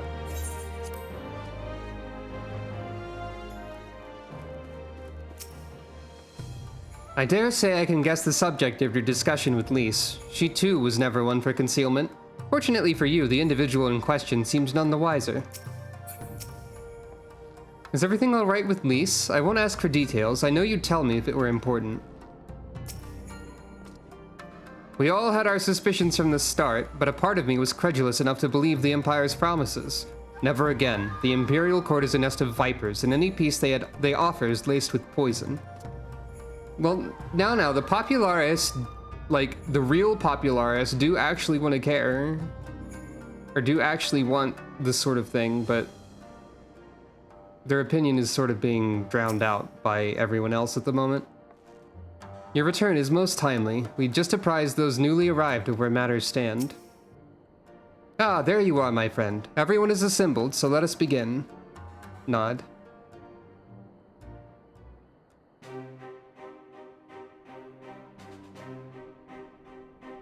The cushions have been deployed once again.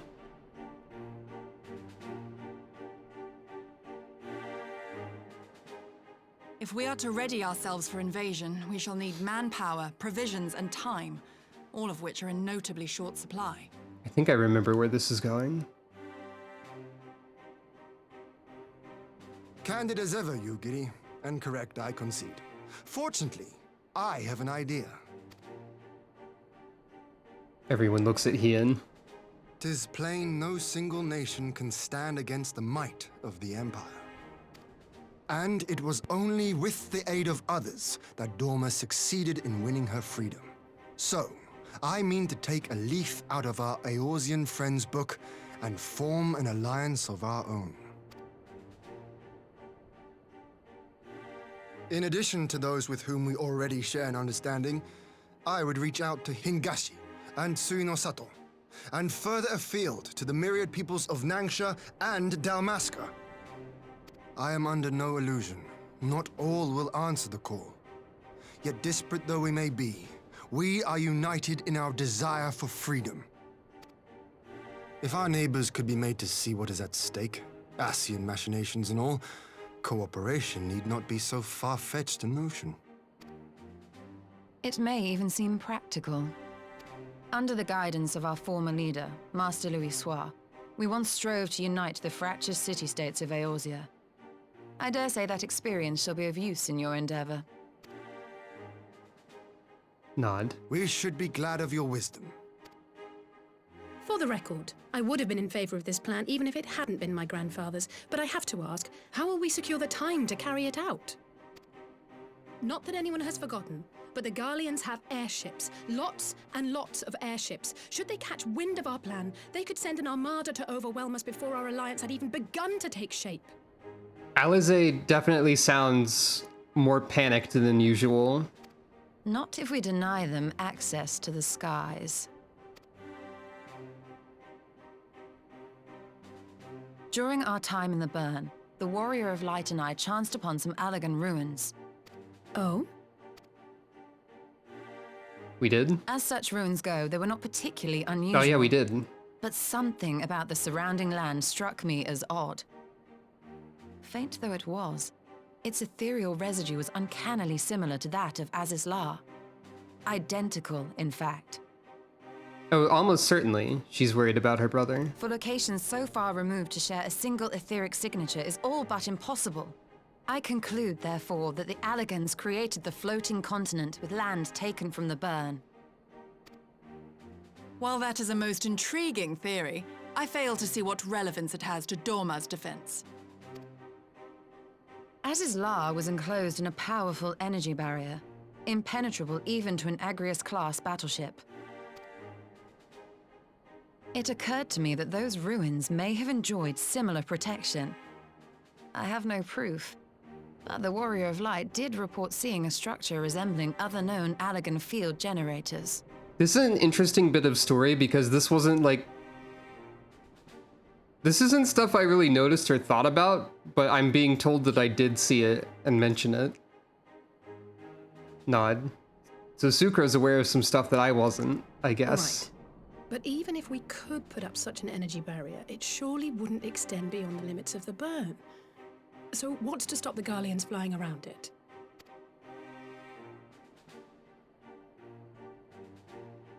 Fuel. The Dalmascan capital, Rabanasta, was a key Imperial refueling point in the east. Rabanasta. By laying waste to it as a lesson to the rest, the Empire greatly hindered its own operations in the region. I was talking about Final Fantasy XIII stuff, not 11, I think. But yeah, I know, like thinking about it, that was very Allagan. Yeah, good job, Garlemald. Also, that would be a good way to, like, make sure the player notices this with the duty support NPCs. That's a good point. The Dalmascan capital, Rabanaste. All right, time to go do the Final Fantasy Tactics raids again. Just kidding. If an Imperial fleet were to advance upon Dorma, it would now have little choice but to travel, as the crow flies, over the Burn. I see. I guess you could say the Empire really burned themselves, huh? Huh? I guess you could say that. Even assuming the generator still functions, raising a barrier of such a scale will require a prodigious amount of energy. To the stars. So mediocre. I don't know about Please that. consult a botanist. Dramatic comic. Destroy! Please consult a botanist. The Empire. And few places are so bereft of suitable crystals as the burn. I forgot about this plan entirely. A source of energy. Tell me, did the Allagans make a habit of launching things into the sky? Probably? Curious question. Besides Az's Law, I know of only one other notable instance. The Red Moon Dalamud, whose fall triggered the calamity. Just the 2 occasions, you say? Then I believe I may have a solution to our energy problem. You do? I may. To find out for sure, we would need to visit the Azim Steppe. Which would, I now see, present the perfect opportunity to discuss an alliance with the Zayla tribes. How very neat. What say you then? Shall we see whether this road leads? I know he means neat as in like tidy and like convenient and stuff, but it's cool. It's funny to just imagine he and being like, oh, that's neat. Sick. Yeah, this is more of the part that I'm remembering too.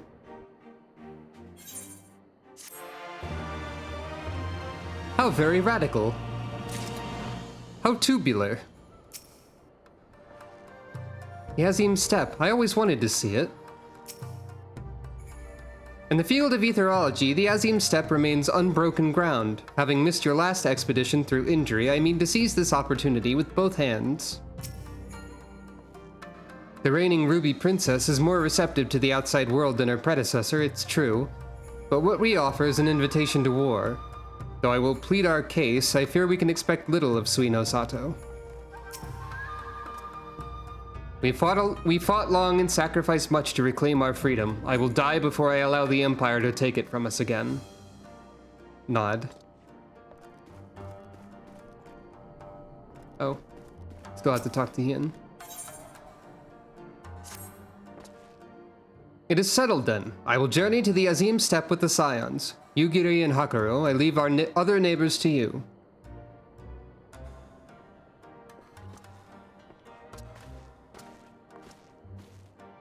My apologies, but I won't be joining you.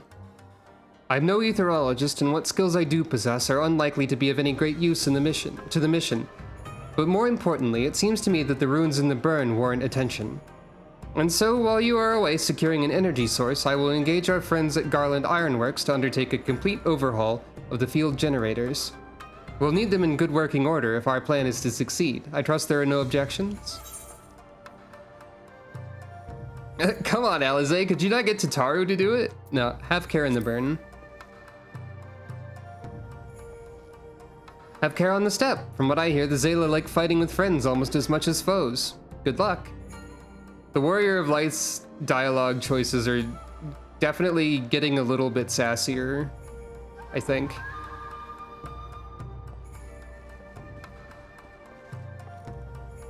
Just the 3 of us then. Very well. Shall we make first for a reunion? Sucro's sass is increasing, gradually over time. Maybe it's the new haircut. I don't know how that would work. I don't think this haircut's particularly sassy in comparison to the previous one.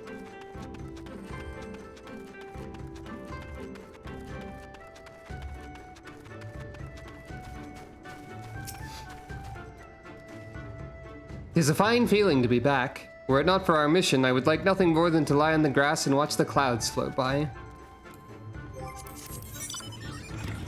Well, see you in a second. I need to go see if there's new dialogue at the lady over this way.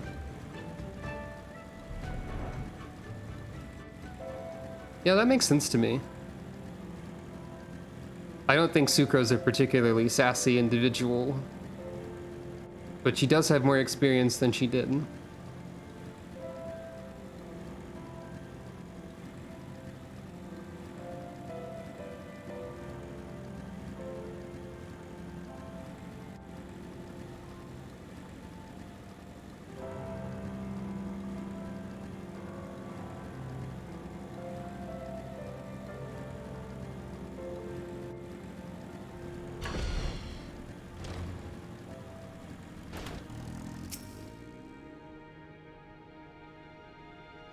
This is the same dialogue as before.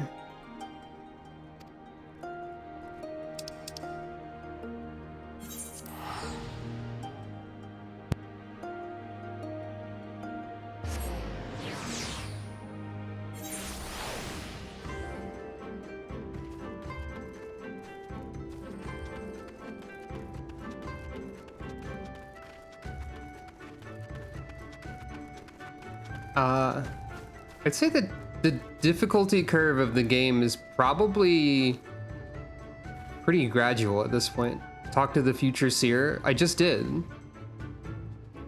Actually.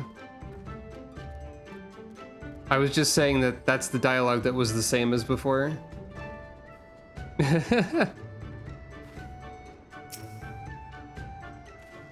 So this is the Azim step. The tales do not do it justice. If you think the view is impressive here, wait until we reach higher ground. It's alright, don't worry about it. Actually, seeing as it's your first visit, permit me to show you my favorite spot.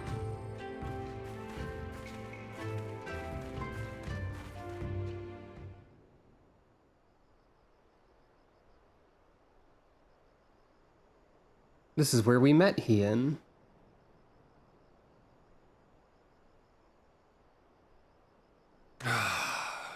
I will never tire of this vista.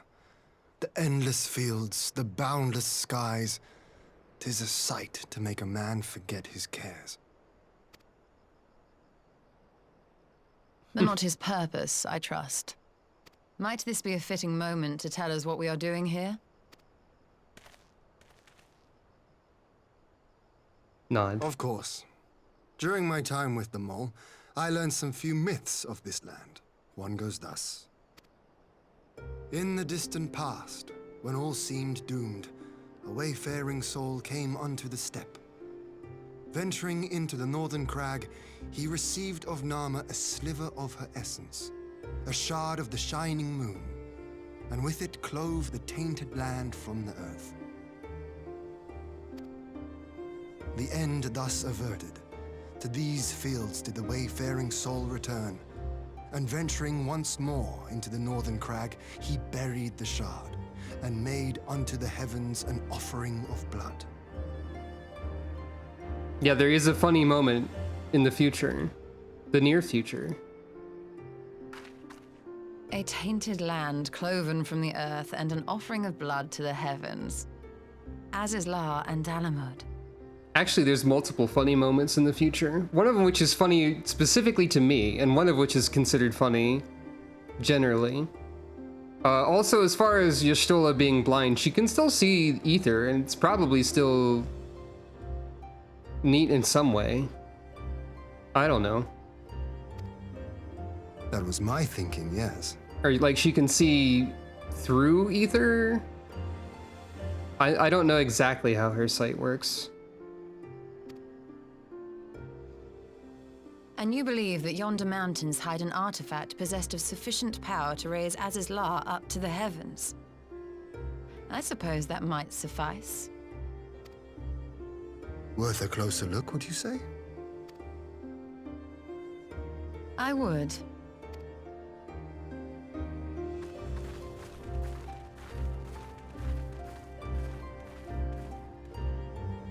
It's very unclear in general. Okay, fair enough.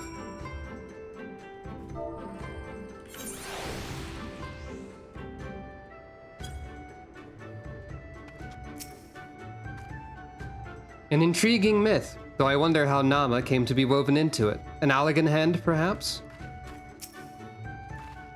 I think the moment that's specifically funny to me is something that happens soon. I'll explain it when we get there. From here, we shall travel to Mol Ilo. There we may ask Cyrena about the particulars of the myth and raise the matter of an alliance with the rulers of the steppe.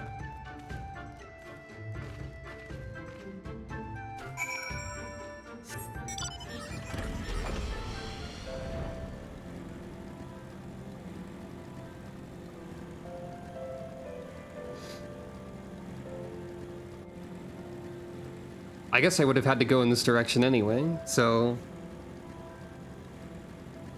The seer lady will probably have something new to say now, at least.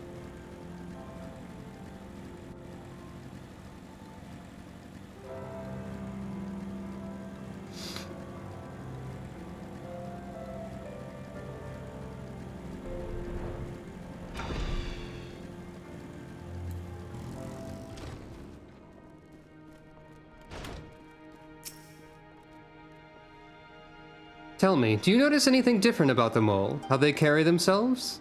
That, my friend, is pride. I do believe their victory in the Natum meant more to them than I realized. Strange, amidst the radiance of your being, I sense a shadow. I pray it is but my imagination.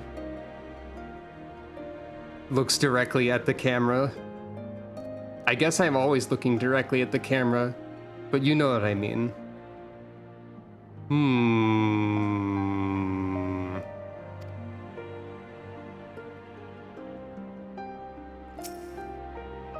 So that is Cyrena. Lise once told me something of the woman, but I did not think we'd ever have the occasion to meet.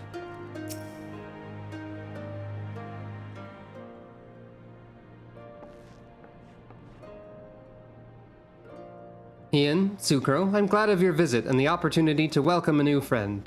How may we serve you? There's a matter I would discuss with the mole. It concerns not only the peoples of the steppe, but of every land in the Far East. And so we explained. Shadows are everywhere where there's light, no matter how much you sweep. A shard of the shining moon left behind by a wayfaring soul, and you need this to protect our lands? I do. My friends and I wish to find the shard and ascertain the extent of its power. Will you tell me more of the place where it lies buried, this northern crag? If that is your wish, in the mountains to the north there's a cavern called the House of the Crooked Coin. Inside this cavern are pillars of stone that legend holds to be the source of Nama's power. There, I believe you will find what you seek. Ah, yes, I know the place. 'Tis a brisk walk from here. And what are your thoughts on an alliance? Nope, no, funny times were not missed yet. Funny times are approaching. But welcome, hello. Everyone knows of the funny times, I see. Should the Empire return, our lands will be engulfed in a storm of conflict, whether we will it or no. If we do not stand together, we will fall apart. This I believe with all my heart. However...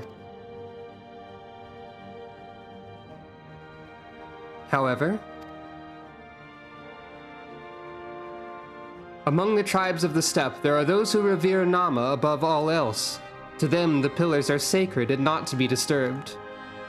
Should you proceed as you propose, such tribes are like to spurn an alliance, prompting others to follow their example. That is my concern. Ah, okay, fair enough. But it is by no means certain that the pillars will provide the power you seek. Ere you risk the ire of the followers of Nama, might you not first visit the House of the Crooked Coin? If all is as you hope, we may then consider how best to earn their blessing. Nod. I thank you for your counsel. We will do as you suggest. I have no desire to give offense to those with whom I'd join hands. Thank you for your understanding. Though the mole may reign over the steppe today, this decision will shape the days to come, and we would not force others into war against their will. Nod. Nor we. 100-fold stronger are they who choose to fight of their own accord. Nod, nod. And then Sucro found money on the ground. Yay! Just highlighting this text box again. Amidst the radiance of your being, I sense a shadow. In a place such as the steppe where myriad tribes exist side by side, it's important to respect each other's ways, and it would be wise indeed to respect the beliefs of those who would gladly render up body and soul to the Dusk Mother. Cyrano is quite right. Before we seek permission to use these pillars, we should determine if they're suitable for our purposes. The Will of the Moon. Y'shtola is ready to put her skills to use. It seems the time has come to put my skills to use. Pray lead the way to the House of the Crooked Coin. Wait, I thought the plan was to ask for permission before we went and looked at this, but I guess we're looking at it to see if we need to ask permission? I don't know. I think approaching very shortly is the part that is funny to me specifically. If it is, I will explain why when it happens. If it's not, I will explain why when it happens. It'll just be a different time when it happens.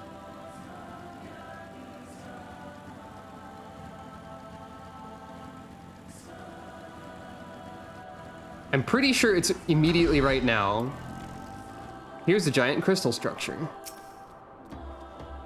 Well, it certainly looks powerful, but powerful enough? That you'll have to ask the expert. I think it's literally this cutscene. Also, there's corgis barking. Glowy.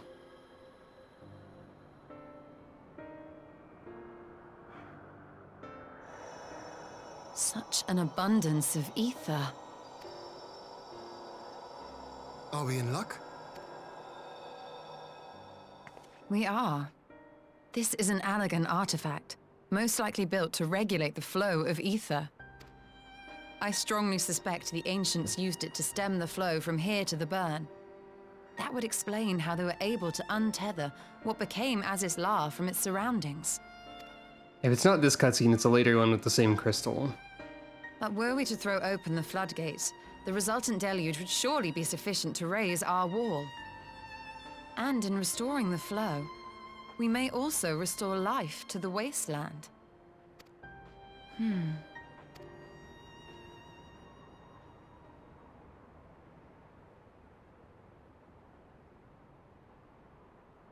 Questioning head tilt. What is it? While the device itself harbors a surfeit of ether, the opposite is true of the surrounding area. An effect of regulation, perhaps. A similar phenomenon seemed to be occurring in Doma.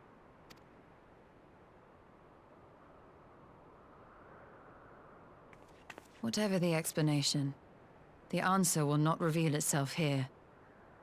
We have seen what we needed to see. Let us Okay, return it's not to yet. Marilo. The funny part to me is not yet. It's a different cutscene with the same crystal. We'll get there.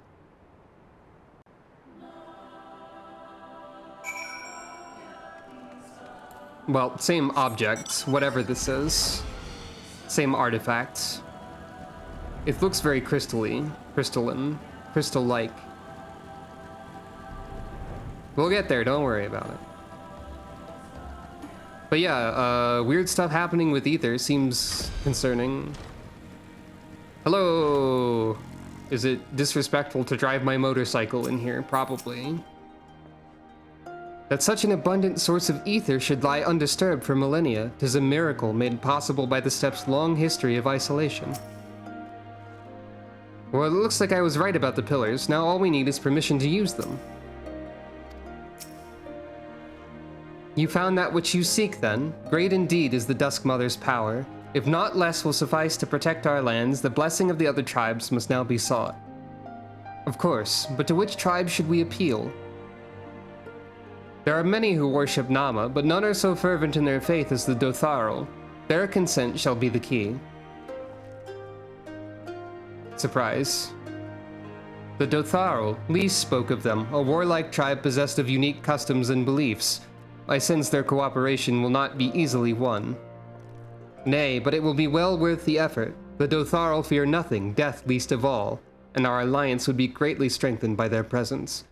Let us go to Dotharal Call and treat with their Hatun, Seydu. I forget how to say that word. I think it's Hatun? Something like that? Various nodding. Serena is excited. Time to go speak with Seydu.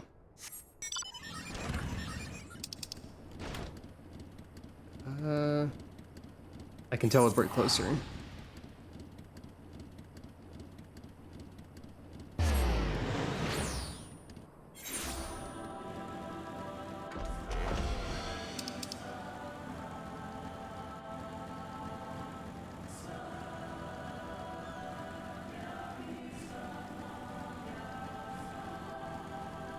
Maybe she'll remember us and be like, oh hey. I mean, she will, but I don't know if she likes us or not.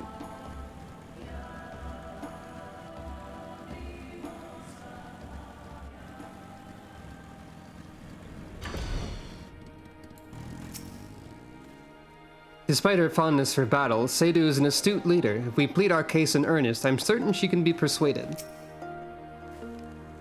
Great faith gives rise to great strength, for better or for worse. Whatever it is the Dotharil holds sacred, we would do well to accord it all respect.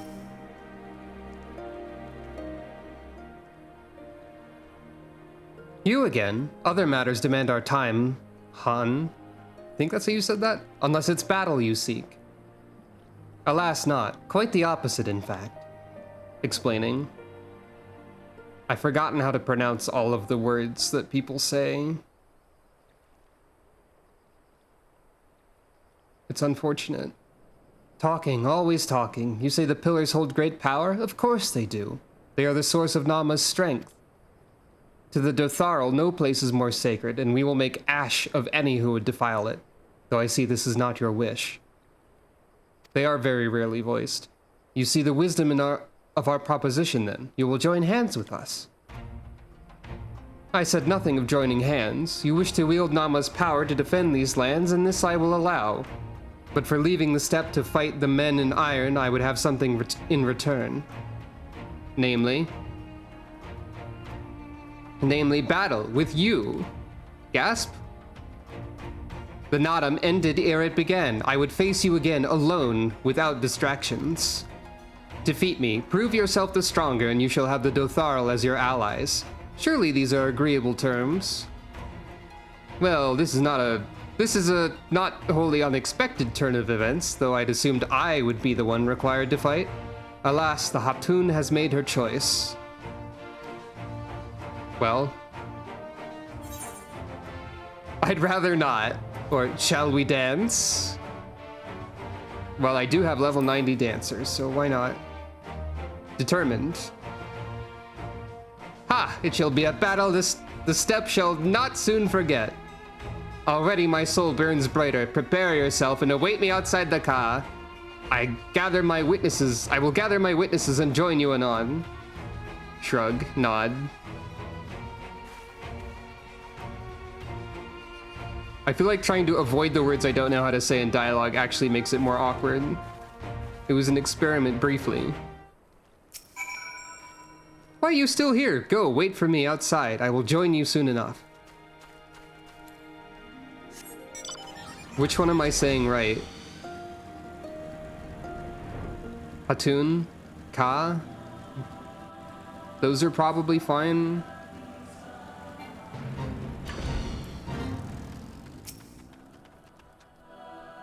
Try as I might, I fail to see the logic in this arrangement. I can but conclude there is none. When I was little, I would stride up to Gosetsu, wooden sword in hand, and challenge him. To his great credit, he never held back, and I had many a bump and bruise to show for it. So, the will of the moon!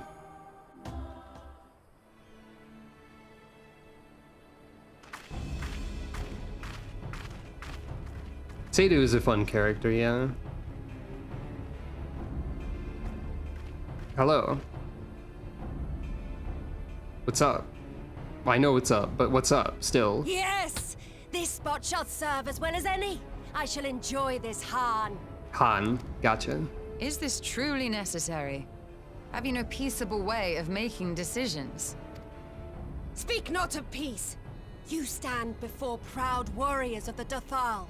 In the heat of battle do our souls burn brightest. We lay low the strong that we may rise higher. Look, she's just really hyped to fight, That okay? is our way. The way It's of fine. might. There is no other. That gesture she just did is funny to me because that's one of Luke's victory animations in Street Fighter 6. So when I was playing the demo, my character, since you start with Luke's style, kept doing that, more or less. Oh, they didn't want for conviction.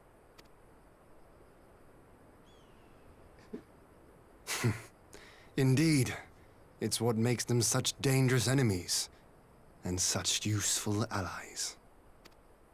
Enough talk! It is time to fight!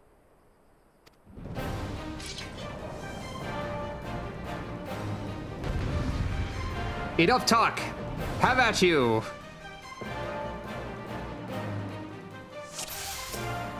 Come, Han, let us dance! Yeah, alright.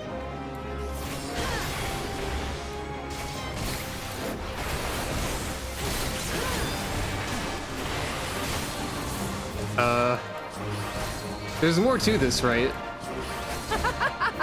Yeah, okay, I thought so.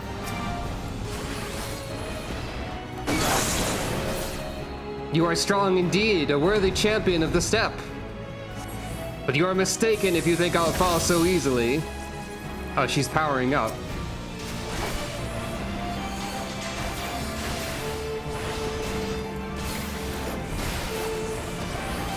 In death do our souls sing!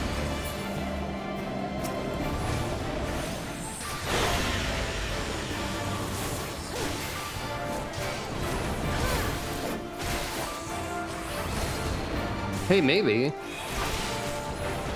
In death do our souls sing! No, I'm fine where I am.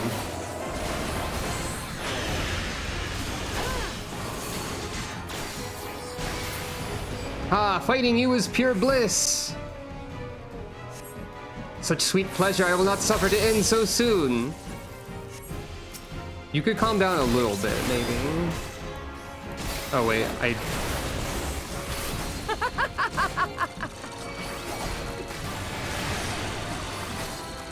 Oh.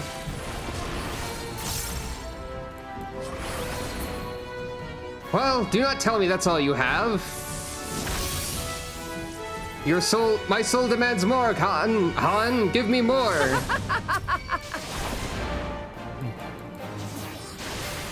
Oh, I'm probably supposed to kill these. You're doing your super move. In death do our souls sing!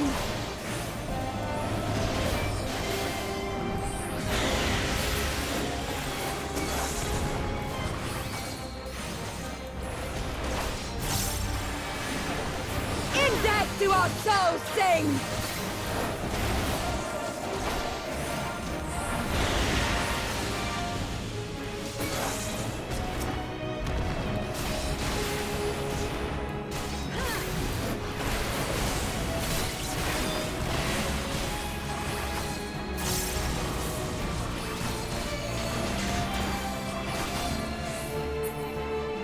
My arms grow heavy, my eyes dim. But so long as my lifeblood flows, I will fight on. Yeah! How it burns! Oh. Hey, why are you doing... This is the reckoning. Han, one must fall. Why are you doing Zand bullshit? Stop that immediately. In death do our souls sing!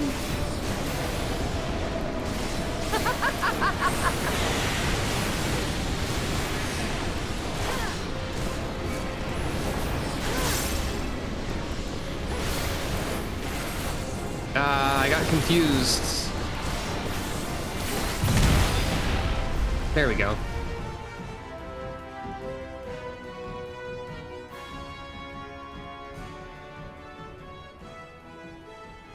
Sucro is very cool and powerful. Yes! Not since the Nardum has my soul burned so! My sword is burning, is that similar? Come! We have only just begun. Oh dear. Enough! You were not granted leave to set the steppe ablaze. And this guy's here now. Well, well, the sun has come out to play. Be gone, Moonstruck Oranir! I am busy! I'm busy! Leave me alone! I'm busy having a cool fight. Fool of a Dothal! Have you forgotten the face of your master already? The sun will never set! From his seat on high, he reigns over all, now and forever. Y'shtola is already done with this guy. Yet what should he find here but a battle to determine the fate of the steppe? A battle waged without his blessing. This will not stand. You, Doman! You who come to petition the warriors of this land, forget that all Nama's children are wards of the Oranir. As first among my brothers, your petition is mine alone to judge. Okay, and? Ugh, these words are as wind from a horse's backside. Plentiful, but your axe sings more sweetly. Let her speak for you. Fight me, coward! Says Seydu, as she usually does. Insolent child. You will learn your place! 1v1 me, bro.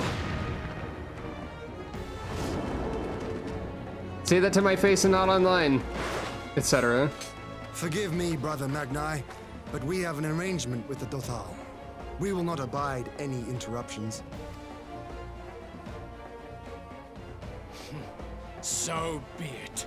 The sun will pass judgment on all. Daidakul, join me.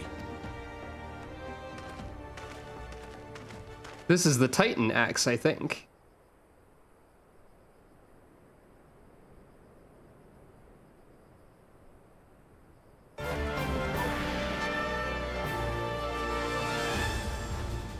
Well, The sun is in good company. We may dance alone. nod. Beg not for mercy, for you will have none. Bear witness to the power and the glory of Azim! I was wondering what the footstep noise was. It's the monk. That makes sense. Constantly at each other's throats like rabid dogs. Gods, I'm turning into her.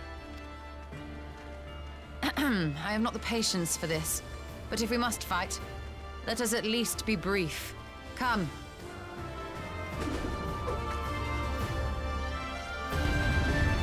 Here we are.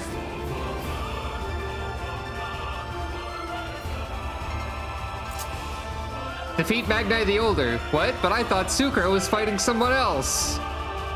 In the coming battle, you will fight as Y'shtola. Ta-da! Here comes a new challenger. That's right. I'm a cat, but a different one. What's up, Hien? So, what do we got? Etherwell. Engage Y'shtola mode. Hey, she says Y'shtola pretty well. Restore MP. Restore targets. Cure 2 of the 7th Dawn. Restore targets HP. Stone 4 of the 7th Dawn. Arrow 2 of the 7th Dawn, etc.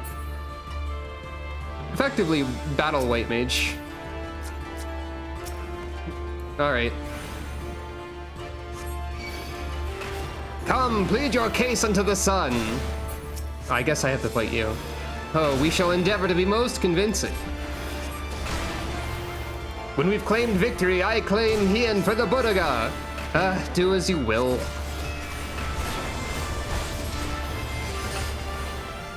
Oh, that's not a... That's different. It's not a, Kneel or die! I was expecting it to work like the thing that has an icon. You too must learn your place. I was expecting it to work like the thing that it shares an icon with. Yeah. Can we see Sucro fighting in the background anywhere? Probably not.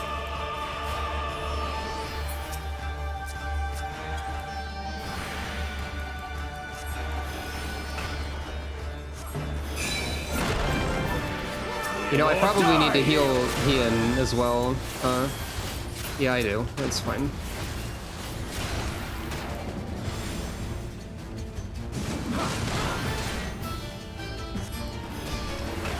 Let's move this right along. You've left yourself open, Doman. Concentrate! Whoop.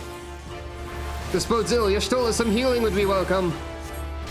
My fist swells with the passion of the Boudiga. Every last drop I give to you, Hien.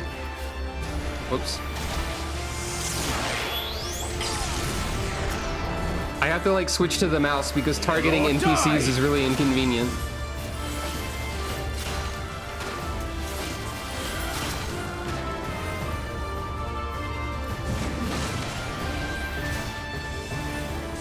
So you still stand, but soon you will kneel.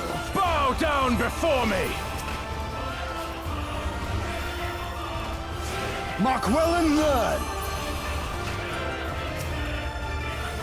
I have you now, says Hien. And the Boudiga is down.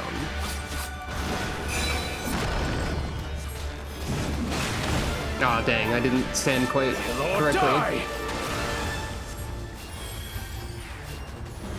Bow down before me! Know the folly of opposing the will of Azim. Tremble before the sun!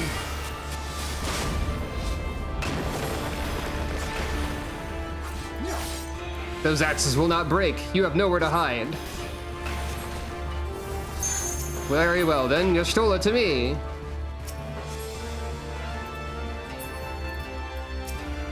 I shall take care of this. Let us be about it! Hien has a limit break, apparently. Huh, predictable. What?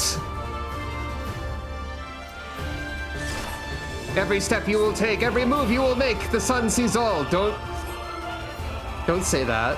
Now fall. No, that's later. Don't say that either. Active time maneuver.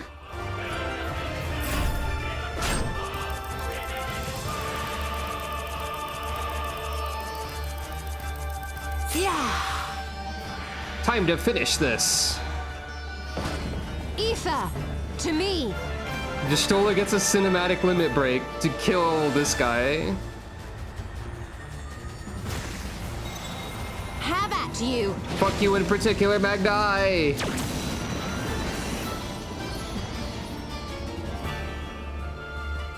Ugh, what strength, what grace is this?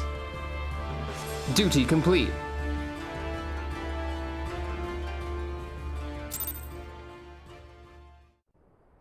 That part's really cool.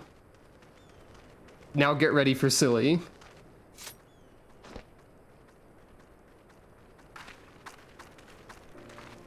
Meanwhile, Suko's over there.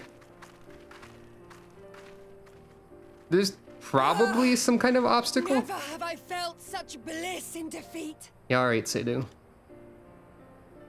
'Twas a battle to burn soul and flesh to ash. We Dothal will lend you our strength as promised. Narma's power is yours to wield. I'm glad you had fun, I guess. What does the sun say to that?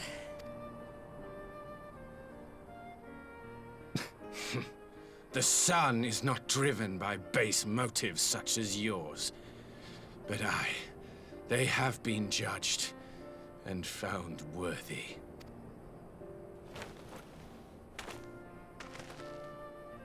Huzzah!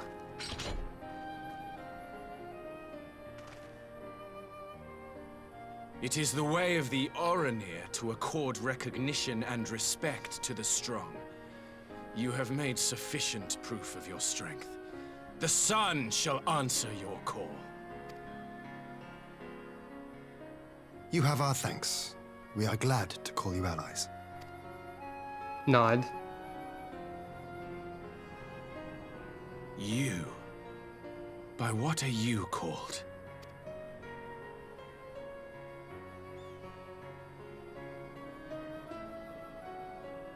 Y'shtola's like glancing over to the Y'shtola, side briefly. why?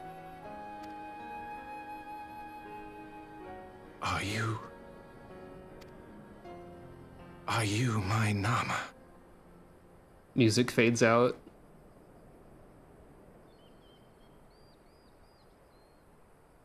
I beg your pardon? In battle, you shone with all the majesty of the full moon's light. Your healing touch, the embodiment of the Dusk Mother's love.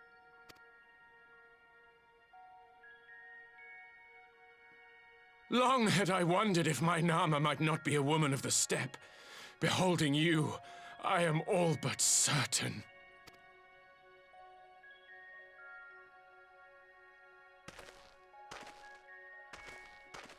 Now, look into my eyes.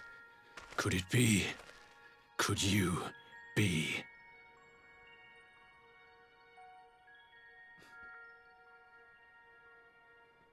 I am. Not interested, little son. Try again when you've become a man. And there it is. If there was ever a destroyed moment, it's now. Honestly. The most destroyed anyone has ever been. Little? To the stars. There we go. Thank you. Sleeping on the job. Cranky, take it to the fridge. They self-destructed. Destroy!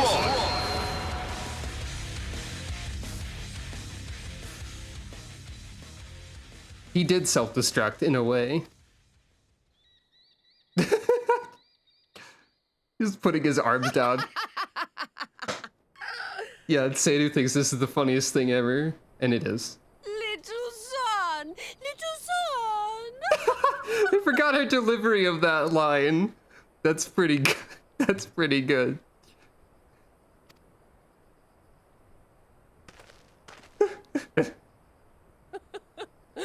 Does it pain you, little son?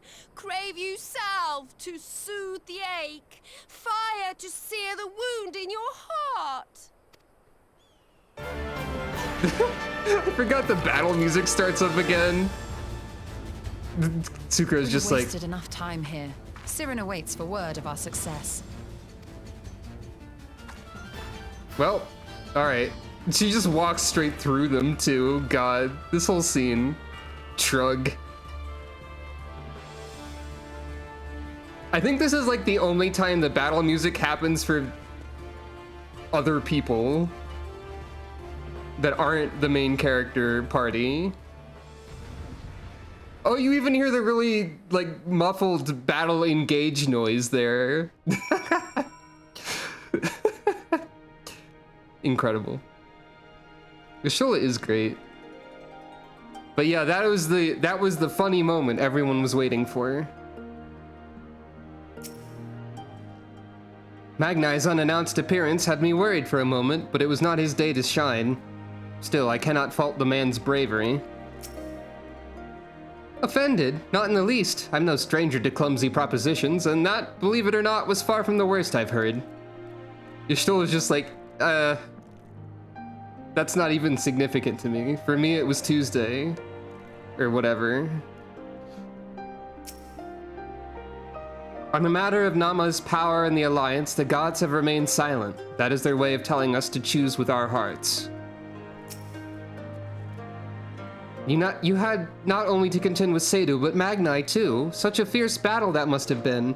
Yet here you stand triumphant. Having passed such a test, they could not well deny you their allegiance. The mole will make no such demands. Weak though we are, we will gladly stand with you. The steppe is our home, and we will defend it with all our being. You have my heartfelt thanks. Of all the tribes in the steppe, there is none I would rather have at my side. God's willing, many more will rally to our cause. I shall send you word when we have answers from all the tribes. I cannot thank you enough, Sirena. None of this would have been possible without you. Bow.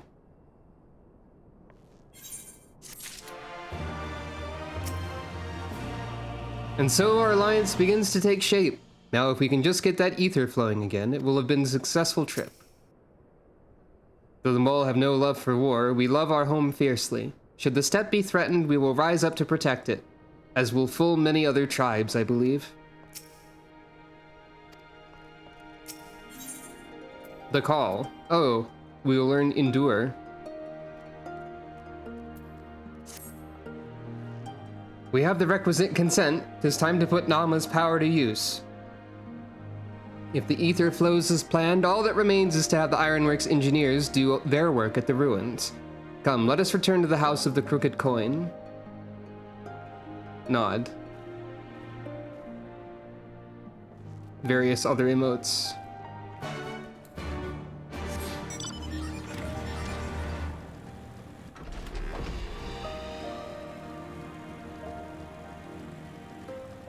I think now is the part that's funny to me personally. Like, in addition to the part that was just funny to more than just me, just now. I think it's this. I'll explain if it happens, as I said. I would not have the first idea how to awaken such a contraption, let alone control it, but then I'm not an Archon of Charlian. I shall begin at once. You may wish to step back. Nod. Yes, this is it. This is the exact scene. I distinctly remember the music cue. So the reason this is funny to me is because this scene overheated my graphics card and shut my computer down. This is the scene that taught me I needed to manually adjust my computer's fan on the previous computer that I had, because Y'shtola was just too fucking glowy for my computer, and the entire thing shut off every time I tried to watch this scene, until I found a manual fan thing and like made my computer fan run at 100% and lowered all the graphics specifically for this.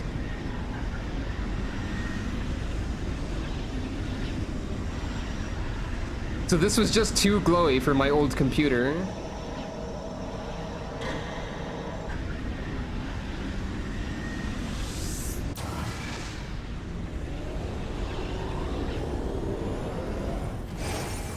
It was probably somewhere in that sequence that was specifically where it shut off. Cat overload, that's correct. Did it work?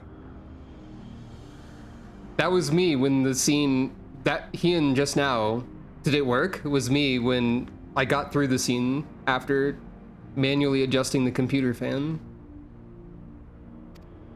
But we have a new, more powerful computer now with a fan that's not broken, and so... It did. Ether may flow freely to the burn once more. Now Y'shtola will need to take a nap, probably. The Scion's deadly speed traps. I love deadly speed traps as a description of any, like, game-ending state. That was originally, like, a Sonic the Hedgehog manual or something explaining that you could softlock, right? To manipulate ether in such vast quantities is draining, to say the least. I shall take it slowly for a while. But yeah, the reason that was funny to me specifically is because that's the scene that destroyed my computer. Or, like, made me have to start manually setting the fan to 100% anytime I did anything. So it's very possible that Y'shtola is the one who broke the fans in my computer, or like the graphics card or something. Like the final straw that made me had to manually adjust it from then on. Could have been Y'shtola, making a crystal very shiny. And that's why that's funny. That was my old computer, of course. I do not pretend to understand what you did, Y'shtola. That might have been 2 computers ago, actually. Maybe? No, probably not. I don't remember. Point is, though, we have a new computer that's more powerful and can withstand a shiny crystal. I do not pretend to understand what you did, Y'shtola, but you did it. Thanks to you and Sucro, of course, we have taken a momentous step towards securing our defenses. Now, as much as I believe a rest is in order, we should probably make haste back to the Enclave. Nod. Agreed. The others may already have returned from their missions, and I would know how things stand. As would I. Without further ado, then. Nod. Nod.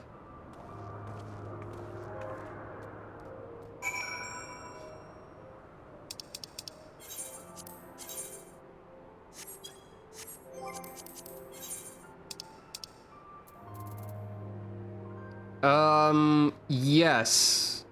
That was the same PC. I did that to explain that one. In Monster Hunter World, there is one of the mantles you can have. I forget what it's called. What was it called? There's a mantle that like does a lot of sparkly effects and like allows you to dodge an attack, I think. I don't remember the name of it, but it was a very sparkly mantle. And traditional Monster Hunter maneuver of putting a monster to sleep and then putting a whole bunch of bombs next to it, next to its face, and then detonating them. I was playing Monster Hunter World once, and I was like, what if everyone here put all of their bombs next to Kushala face, and I wore the funny mantle and stood next to the bombs, so that there was a giant, extremely sparkly explosion? What would happen? Wouldn't that be funny? And it made my computer immediately shut off. Because it was too explodey and shiny. It just shut the entire game down. Shut the entire computer off instantly. It was very funny.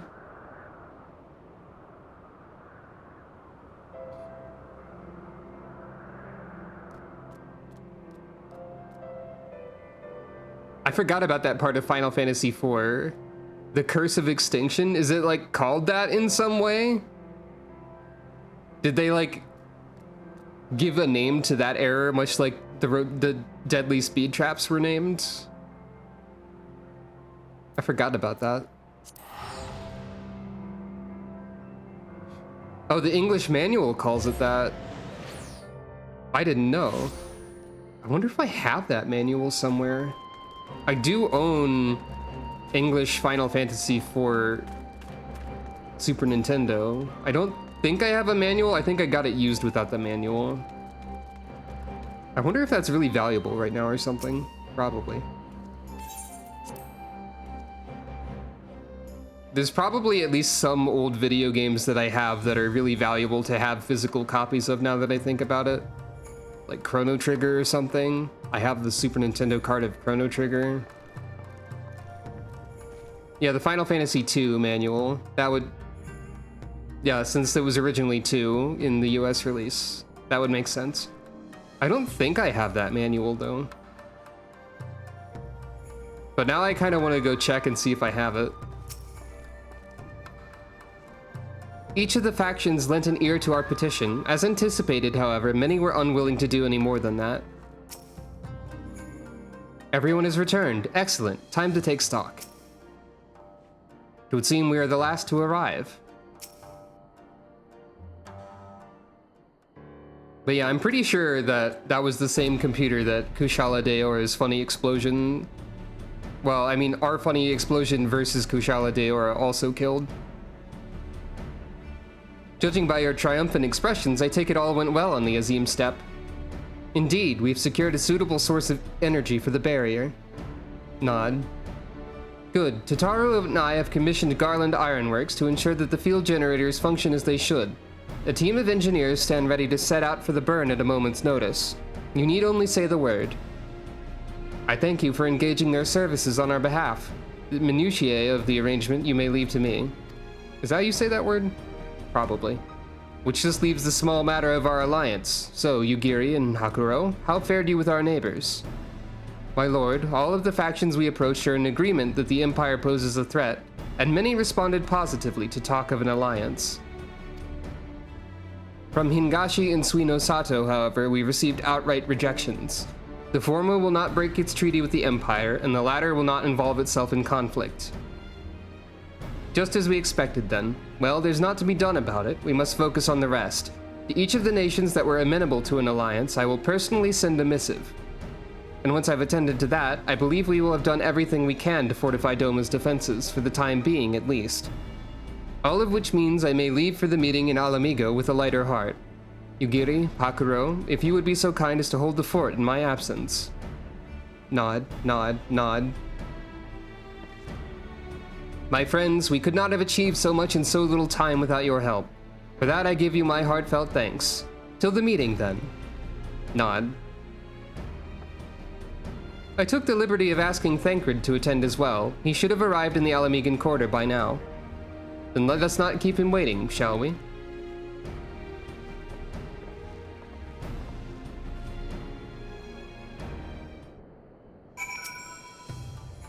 As I mentioned, I have missives to write and some few other matters to attend to ere I depart. See you anon, my friend. I knew full well how Hingashi and Suino Sato would respond, yet it did not to lessen the disappointment when they finally stopped equivocating. Are you perchance familiar with Nangsha? It is the region to the south and west of Yangsha, and home to several small nations. Such peoples well understand the value of an alliance, and thus did many of them receive our proposal most favorably. Well, they said not to keep Thancred waiting, but I'm gonna BRB again, so sorry, Thancred.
Hello. Persisting interest in Pokemon Scarlet and Violet? I didn't play it a whole lot after I completed the playthrough. Oh yeah, I didn't get those Paradox Pokemon. I'm not sure how much in particular I am interested in bothering with that. I will be playing the game again once the DLC exists, though. I will either be recording that or streaming it, I guess. Like, I had been mostly just recording Pokemon stuff. But also, I just tend to prefer streaming to recording these days. So it might be fine to stream the DLC of Pokemon? I'll think about it, but like, as far as persisting interest goes, I haven't really played it that much since the recording. I'll have to play it again to figure, once I know what like level the DLC is at, to have a team prepared in advance for the DLC, probably. And I might also just stream the DLC or record it. I'll do one of those two for sure. But yeah, I don't have those two other Paradox Pokemon. Might be worth trying to find them. I don't know. It occurs to me this will be the first time I meet the leaders of the Alliance in an official capacity. More stiff greetings, pleasantries, formalities. Does that sound about right? I didn't realize Alice hadn't met them yet. Let us hope that the coming meeting passes more peaceably than the last such gathering in Alamigo. That's when we fought Lakshmi. Y'shtola has told me all, and I duly told Urianger and Kryl. Kryl in particular was concerned about Alphino. Alphino, but I assured her that everything that can be done is being done. She agreed to continue with her own tasks for the time being on the condition that I contact her the moment there's any development. So that leaves 4 of us to attend the council. Arenvald is here to assist with security, incidentally, though the poor lad seems altogether too distracted for the task. Another one missing Alphino, I expect. But it's almost time. As soon as you're ready, present yourself to the guardsmen at the palace entrance. I shan't be far behind. The Scions of the Seventh Dawn. Welcome to Alamigo. The Alliance leaders have already arrived. May I show you to the meeting chamber? Upon proceeding to the royal palace, several cutscenes will play in sequence. For the second time today, art thou prepared for the sequence? Are you? Well, let's find out. It's recommended that you set aside sufficient time to view these scenes in their entirety. Here we go.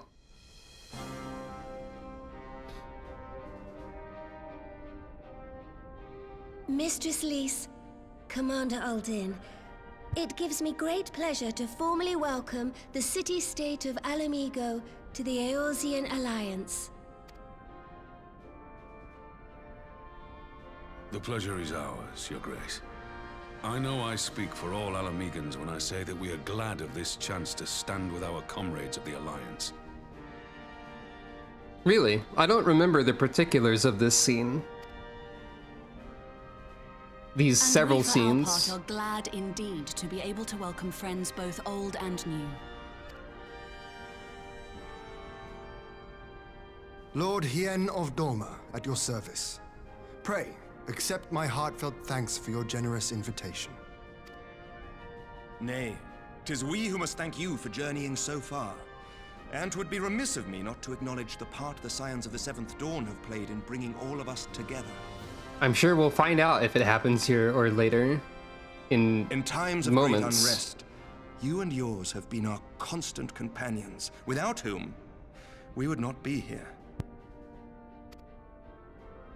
With apologies to Lord Hien and Mistress Alize, it occurs to me that we have not gathered in this way since that fateful day in Uldar. Nod. The day I lost my arm and my freedom.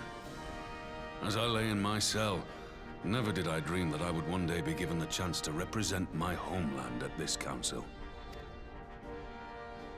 I would not even be alive had you not plucked me from the jaws of death. You, Yugiri, and Alphino. Would that the lad could be with us.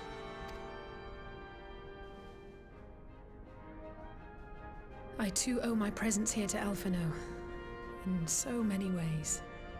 Until such time as he returns, I mean to carry on his good work as best I can. Alize really is better at all this speech talking stuff than she gives herself credit for. And turn our eyes to the future. My Lord Hien, pray tell us how things stand in the east. Nod. And so he explained. I really do have to say nod every time anybody nods. It's just thoroughly burned into my brain at this point. Having heard the rumors of dissent in Garlemald, I dared to dream of a peaceable solution. As did we all. The Empire will not so easily change its ways. If the Garleans have a mind to take back Doma and Alamigo, we'll be hard-pressed to stop them, even with the might of 6 nations. But while we lack the strength to fight the tide, a course may yet present itself, if we read the winds aright. I hope nobody was tired of my nautical metaphors for everything. That's not the Merlvib voice at all. The winds suggest but one course to me. One which leads from the sea unto the river and thence to the source of all our woes. The Ascians. Indeed. All here have felt their blighted touch. It was the Bringers of Chaos who nurtured the Archbishop's tyrannical ambitions. Have they really been referred to as the Bringers of Chaos much prior to this patch? We heard that phrase earlier, but I don't think we heard it before this patch, really. Or at least not often. I don't know if Ian was prepared for... I don't know if anyone's ever prepared for Merlvib's nautical metaphors. They who bestowed upon him the secrets of summoning, as they have so many others before and since. And while they remain, we shall know no peace. That's also very possible. Our objective is clear. The question is how to achieve it.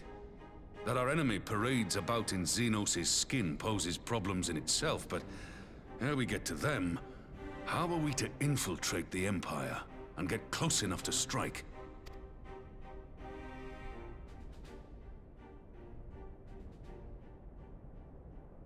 Well, Ian, why do you get that entire side of the table all to yourself? Targeting the Ascians. Oh yeah, Thinkred's An here. assassination attempt on Garlean soil would do little to aid our cause, even were it to succeed. It's time we used our enemy's preferred tactic: subterfuge. Thinkred loves subterfuge. You have an idea? Speak your mind, Master Thancred. None here know the enemy better than the Scions, and you mayhap best of all. Whatever it is you propose, we will give it fair hearing. On that you have my word. Very well, Admiral. My proposal is thus. We dispatch the shinobi to Imperial territory. There, they sow the rumor that the Crown Prince perished in the battle for Alamigo, and that the man parading around is in fact a corpse inhabited by a servant of darkness. I mean, makes sense. Good first start. Sure, rumors often work. Well, it does have the ring of truth about it. And were the Garleans to learn that their future ruler is a puppet, the Empire would be shaken to the core. But at the risk of sounding stupid, would they actually believe such an unlikely story? I didn't. Ordinarily not. But prior to his miraculous recovery, rumors of Xenos' death had already begun to circulate around the Empire. The advantage of being true and having precedent in terms of, like, other related rumors happened before it. Ultimately, however, what the masses believe is not our chief concern. Our true objective is to create an opening for rival factions within Garlemald to exploit. Just as a war of succession erupted in the wake of Emperor Solus's death. A war which raged until but recently, plunging the Imperial House into disarray as nephew and uncle grappled for the throne. It is no coincidence that one of Varus's first acts as Emperor was to name Xenos heir apparent, family feuds being so tiresome when armies are involved. Not all welcomed his choice of successor, however. Pretty much, yeah. We've learned that the Empire is not anywhere close to unified, really, though we don't know the extent of how much that is a thing that's going on. Would you really call it the fault of Maximus? Because he seems like he's on our side already. It's more like he's helping. Asahi was the one who accidentally helped us more than anything, I guess. There is no shortage of individuals who aspire to the throne, who would jump at any chance to seize power. The news that Xenos is not only dead, but a puppet to diabolical forces would be too enticing to ignore. Yeah, I think we could say that Asahi helped by accident, but Also, he did cause a lot of problems on purpose that are still happening, so he only helped us a little. Yeah, the Griffin holding a sword is pretty good. I don't think that's how you hold a sword though, but like part of that is correct. The other part of it is not quite correct, but I guess whatever. It is heraldry. I know, I'm just nitpicking. The Empire would not be quick to recover from a second war of succession. I am no stranger to infiltrating Imperial territory. With a team of operatives gathered from among the Alliance's finest, the plan should have a reasonable chance of success. Oh yeah, it could be in a scabbard as well, that's true. It's just the silhouette of a sword. Has shinobi in place throughout the provinces. We stand ready to act, and act we must. What say you all?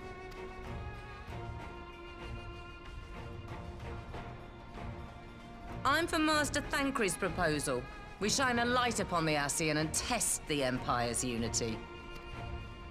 'Twas his plot that scuttled Doma's negotiations, was it not? Why then, if we can eliminate him, there may yet be a chance for peace. Let us wage this war of subterfuge, that we may one day lay down our arms. Gods know we never will while the Ascians remain.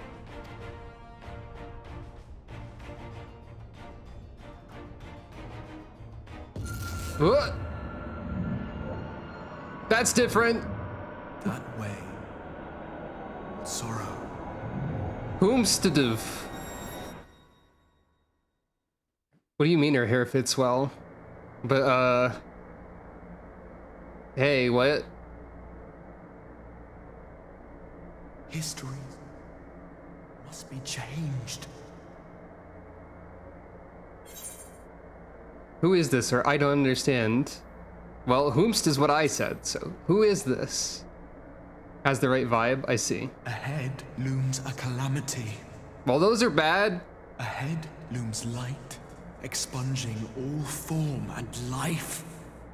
Oh yeah, we've heard about such things, in a way. Dooms only you can forestall. Only you.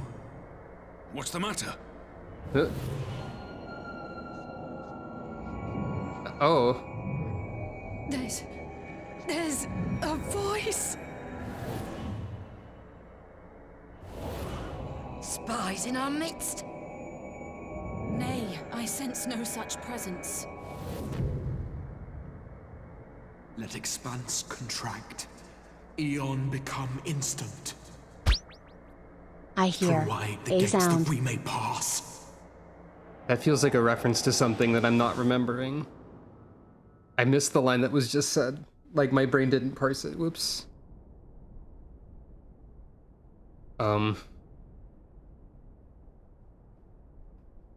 Jistola looks significantly freaked out. Throw wide the gates, okay. No, it's fine.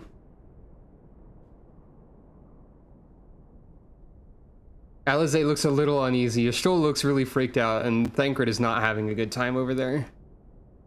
Throw wide the gates? Okay. Oh, Thancred's definitely not having a good time. Thancred.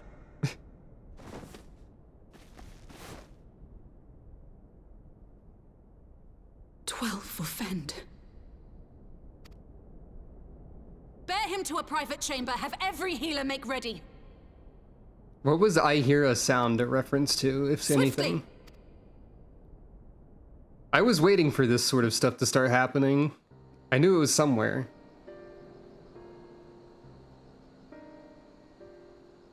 Ah, Master Drakengard. Thancred remains in slumber. Though his vital signs appear stable, he's unresponsive. I don't know much about Drakengard, but I automatically distrust it for the same reasons that I don't like Nier. What could We'll have get done there. this? And why just him and not the others? Yeah, it definitely seemed like it was similar to the Echo first. I'm afraid we could not identify the cause, my lady. Our examinations revealed no wounds, nor the presence of any poisonous substances. Gods, that It's only really makes well it done. worse. You're to let us know the moment there's any change, all right?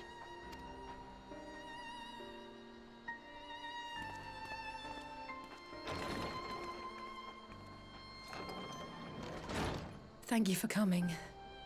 Knowing Thancred, he would apologize for being otherwise engaged at so crucial a juncture.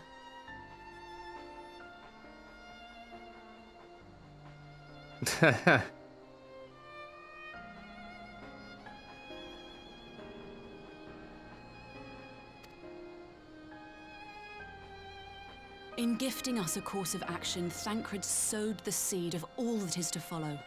We have but to nurture it as best we can. To him, I would say, rest easy, that he may wake to enjoy the fruits of our labors. Yeah, this scene's pretty concerning, overall, for sure. Now, the matter of the mysterious voice must not be forgotten. Will you tell me exactly what happened? That seems Alizé fair. and I heard a voice in the moments before Thancred collapsed. It was accompanied by a severe headache, as if something were clutching at our minds. Did you experience the same thing? Explaining. So, in between the voice and the pain, you felt as if you were somewhere else entirely. Nod.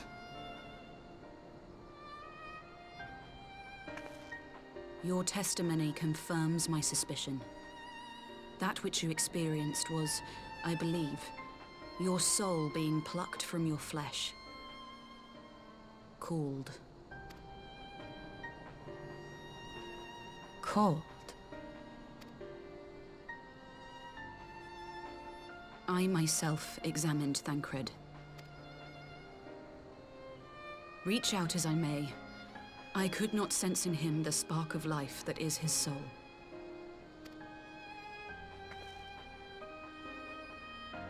Seems that way. I think you were like Thancred alone half a was second stricken early so on that, but is that's likely fine. due to his heightened sensitivity to the effects of ether. A consequence of his prior possession by the Ascian La Hebrea. That makes sense. The owner of the voice, whoever it may be, reached out to you, called your souls, and in so doing, caused you and yours such pain. But if that's true, where exactly are we being called to? I know not. Yet one thing is plain. Whoever waits for you on the other side is possessed of a power unlike any I have ever known.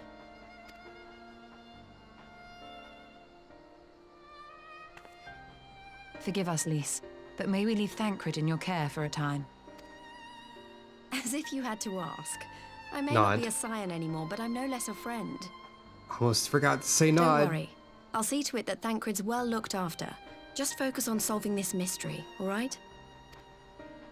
Thank you, Lys. As the Elder Seedseer says, 'tis no ordinary individual we are dealing with.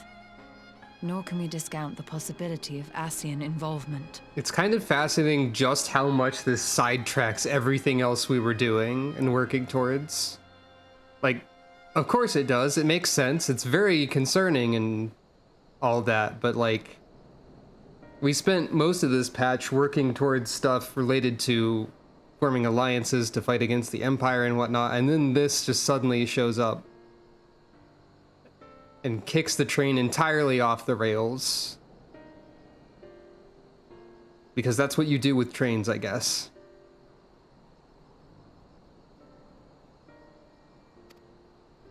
Whoever or Yeah. whatever is behind this, the sooner we find out, the better. That's a good way to put it, too. It kicks you out of the Stormblood vibe, for sure. I guess that's part of why I felt like Sucro getting a haircut now made sense. The vibes are changing.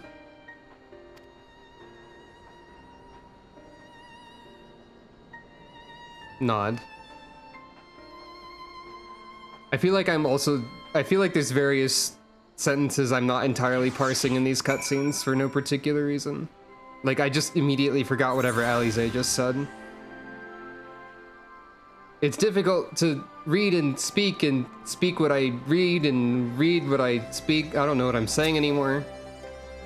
Don't worry about Thancred. I'll send word as soon as there's any change. If the Ascians are indeed responsible... Wait, you can see that in the chat?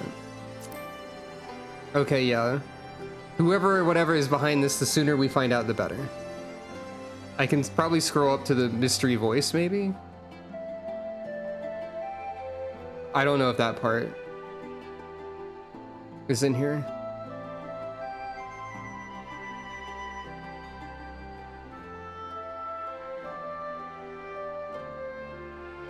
The voice is not in the chat log. The mystery voice is completely absent from the chat log, even though all the other voices surrounding it are there. Fascinating.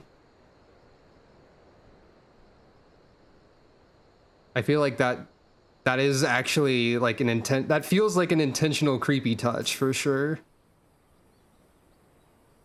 If the Asians are indeed responsible, we must take steps to protect ourselves, though I know not how.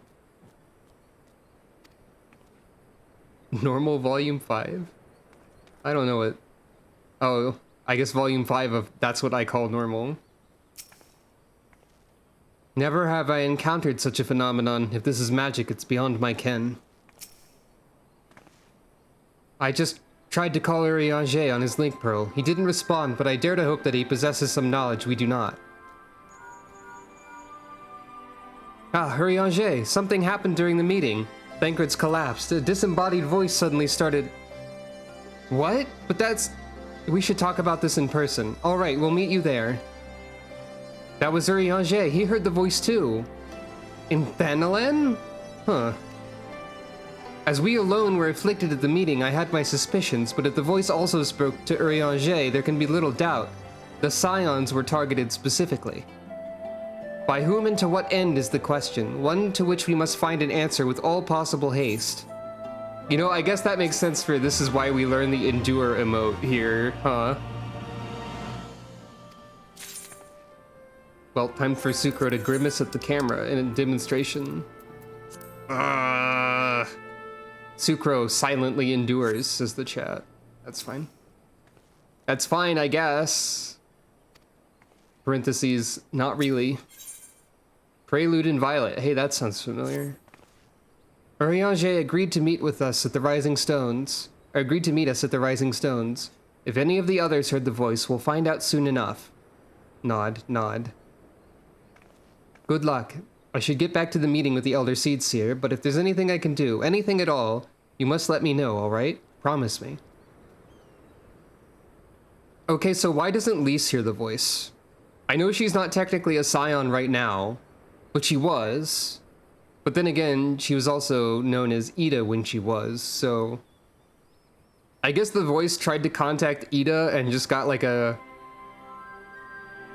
No responses. Like, no Ida found. Try again later. Or something like that. Right, let's be on our way.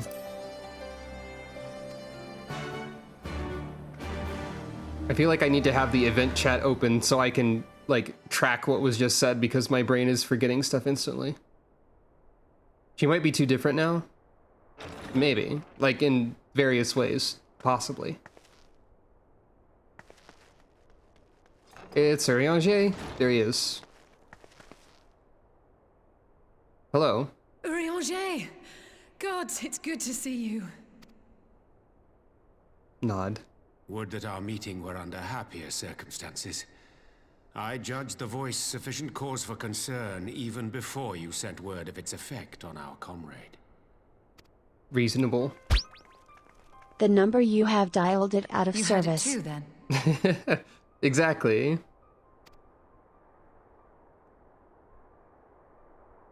Aye. And all but certainly at the selfsame instant. Alas, pained as I was, I could make little sense of what few words did then reach mine ears.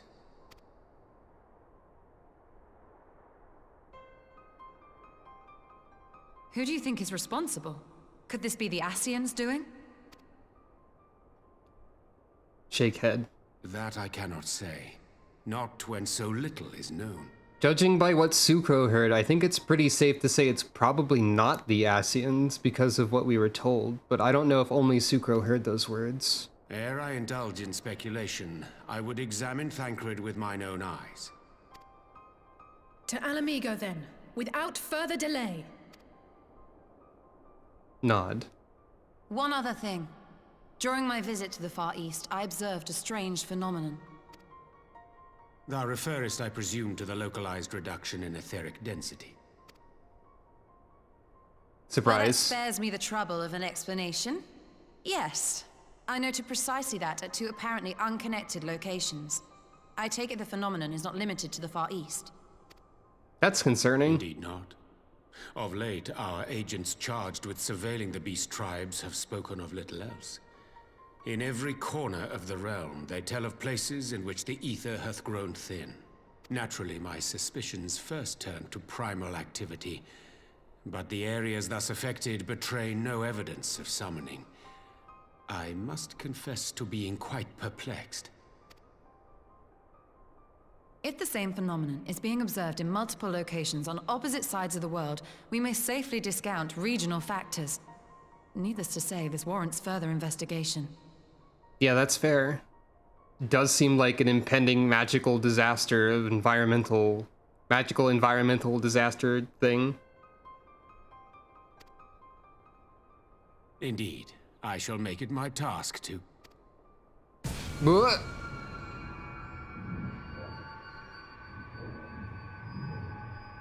The voice. It calleth to me once more.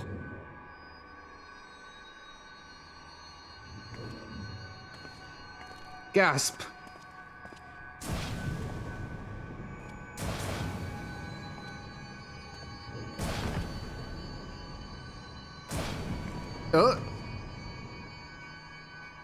I hear it too.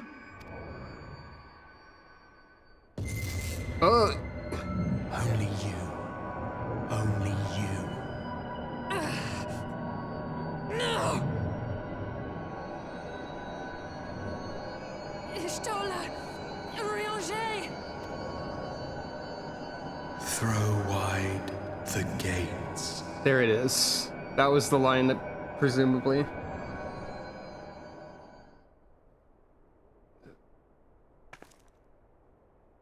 Zuko seems surprised to be here. Can't be happening! Ah, geez, it really is eternal darkness. Except it can be happening. Y'shtola! Urianger! Open your eyes! Open your eyes, I beg you! Say something! Anything! Not again. Please, not again. Yeah, it's like, something major seems to be happening for sure. It's very concerning. Also, just like, a number of these characters, we haven't really seen them in this much distress before, right? Like, Urianger, like, emotional distress a little bit after Moonbrita, but like, this sort of distress and like, something physically happening to them that's like, clearly very painful. We haven't seen this for like, any of these people. Like, maybe Thancred a little bit, but like, Urianger especially reeling that much is not something we've seen. And like, we haven't seen people panic and freak out this much. Y'shtola, we've not really seen anything like this happen to. It really stands out with Urianger for some reason in that scene, possibly because it happens to him first. And everyone else is also panicking about it. But like, yeesh. It's quite a lot. This is an unprecedented predicament for the Scions, but we must remain strong, the least of us most of all. Yeah, exactly. Seeing both of them like that, for sure. It cannot be discounted that Mistress Kryl has heard the voice as well. I will ask Tataru to send her word of what's come to pass. Oh yeah, I guess... Didn't the selfsame thing happen to Thancred? Who's bloody next? We'd spoken earnestly of doing more to ease the senior Scion's burdens, but not under these circumstances, nor less... nor less so soon. I only hope I will be equal to the challenge. Also, notice how, like, anyone in here, anyone who would normally be around this place as just, like, primarily comic relief is, well, at least some of them are completely absent. That's fascinating. As a mage, I have some few scholarly acquaintances of my own and will reach out to them for their insights. It may not be much, but 'tis my own little way of aiding Mr. Salizay. And even the ones who are usually associated with more comic relief are going to be like normal. Ochre's sister and I will take turns to keep watch over the slumbering Archons. We'll not leave them untended even for a moment. Confound these old bones. Useless as I am, I should have been the one to be struck down.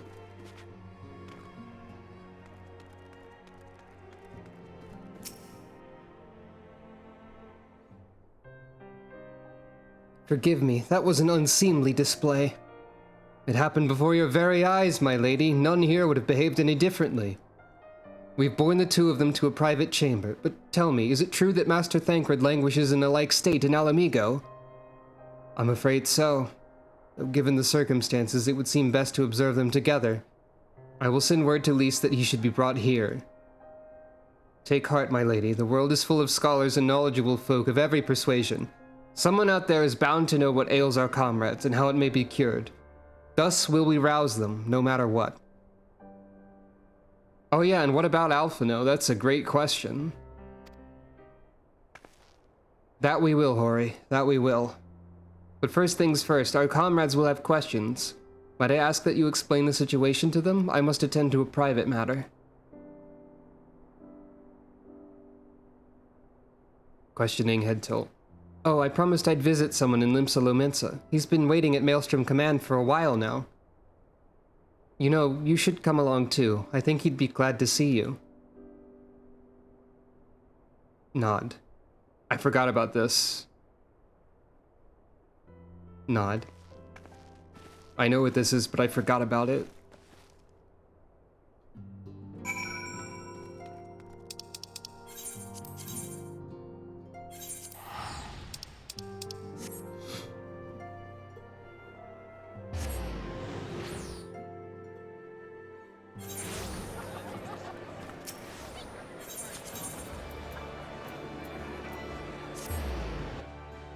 Gotta get away from the main square of Limsa Lominsa as soon as possible.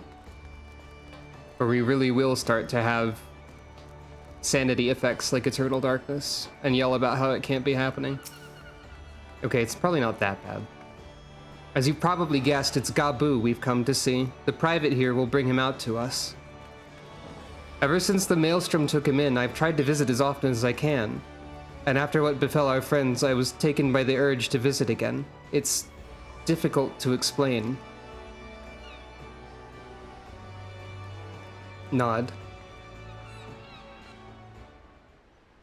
In case you weren't already distressed enough by the story in this particular patch, Gabu is here. Here he is, my lady.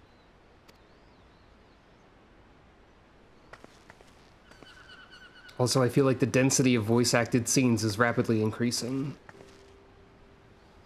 Gabu, it's been too long. ...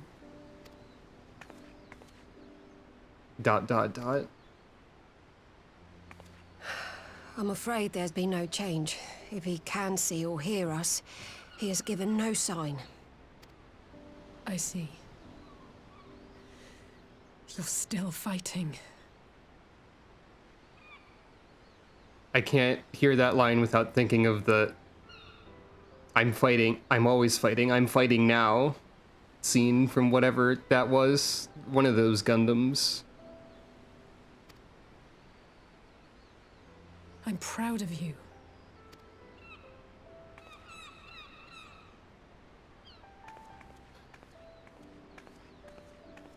We promised that we would come and visit you together, didn't we? Alphino and I. I'm sorry that we haven't managed that yet. Kinda. You know, with the three of us like this, Does it not remind you of that night? Of the stars beyond count twinkling in the heavens? I was feeling pretty low back then. Powerless.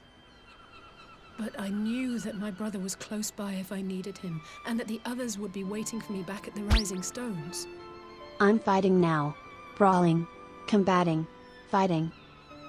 If that's a reference to something, I also don't know that one. But thank you, Callie. And you for redeeming the Callie voice. Not like now.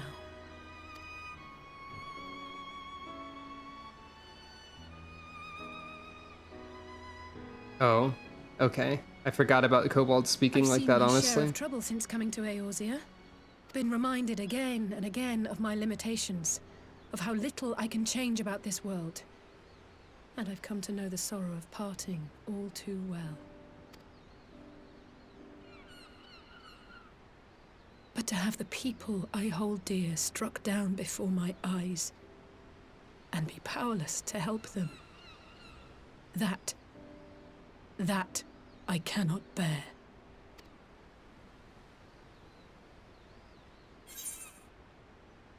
You don't have to bear this burden alone. Sucro's here. No, I don't. You're right. It's pure arrogance to imagine I can solve everything by myself. You'd think I'd have learned that by now. Thank you. I don't know what I'd do without you.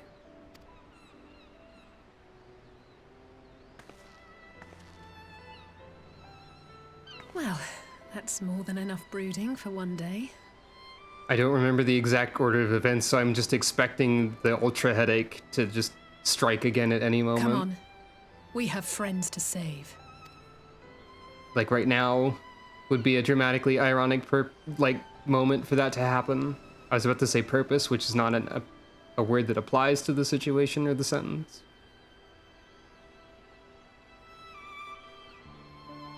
There's nothing fun about the super headache. Like, within the story, at least. Cactuar.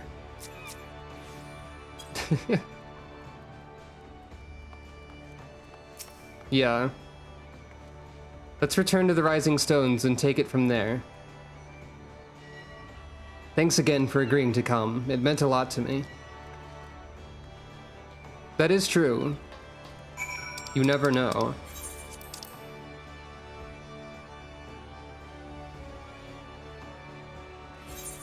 I can't quite remember how I felt about this when I was experiencing this part of the story for the first time.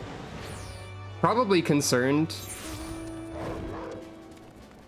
But not as concerned as I would be if I were experiencing it for the first time now.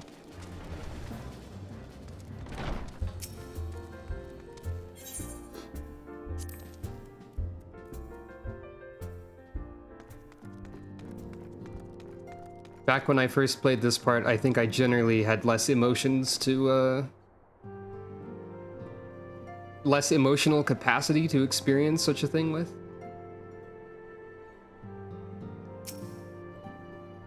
God, if it just happened randomly in the world, that would be messed up. Which reminds me of something that happens in Guild Wars 2. Time for story time. So in Guild Wars 2, there's a random event, like world boss type thing, where you fight against the anomaly, or like an anomaly of like time and space or whatever.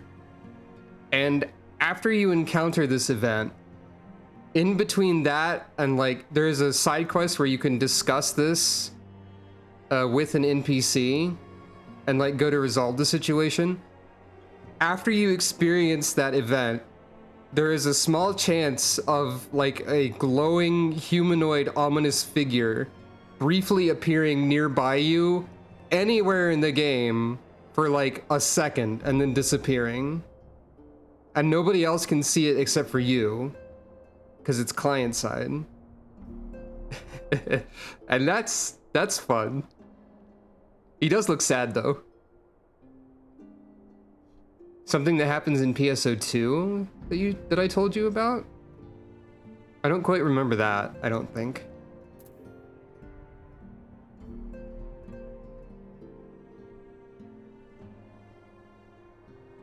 But I would not doubt it.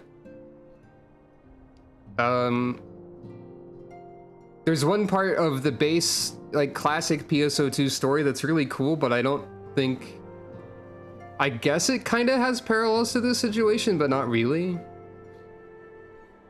If I ever play the classic PSO2 story more, which I don't want to promise that I'll do, there is a really interesting bit in that.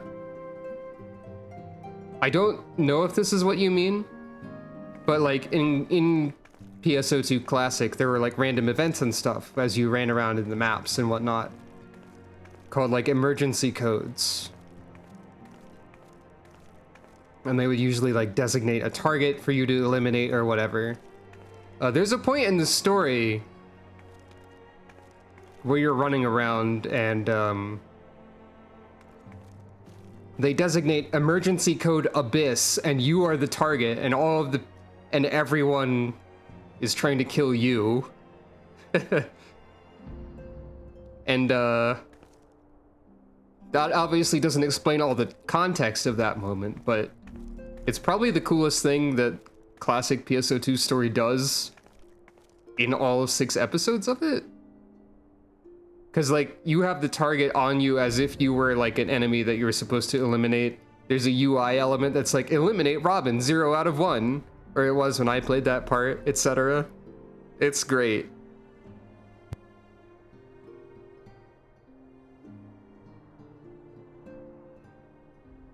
I'm not sure if that's exactly the moment you were talking about, Aya, but trying to think about cool PSO moments, that is the one I think of immediately.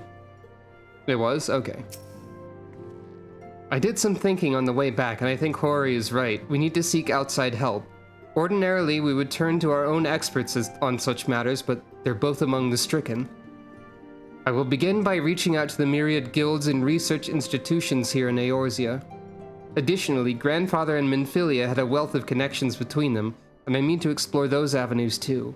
We'll find a way to save everyone, mark my words. Much and more has happened in recent days, some of it for the good, some not so. But all around me, people continue their fight.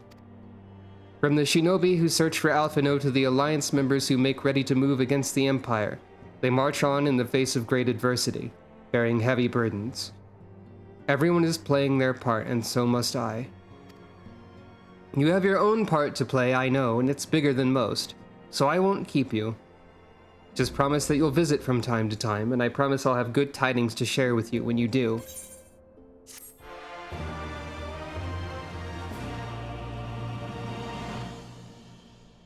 And unlike last main story quest, I'm pretty sure that this is actually the ending of 4.4. Meanwhile, in the Imperial Palace, this music is funny to me now because of my own dreams and memes that I've made. The Populares no longer present an obstacle. Now is the time to bring the Empire's might to bear. I mean, yeah, the titular quest of 4.3 was not the end of 4.3 though, because that involved all the stuff with Alphino in the burn. That was actually the end of that. We saw that at the start of the stream. I think that's like the only weird fake out moment where they do that. Of course, it wasn't a fake out or whatever at the time because you would still be able to continue the main story, of course. But yeah, this Empire theme is funny to me now because I had a dream about Emperor Varus getting a sponsorship deal with a gas station and yelling about gas station food. So I made a video of Emperor Varus just standing in front of a 7-Eleven that plays this theme for like 14 seconds. Thinking about the Burger King Piccolo Twitter account, which is just videos of a Piccolo cosplayer standing in front of a Burger King with Piccolo theme playing. Yeah.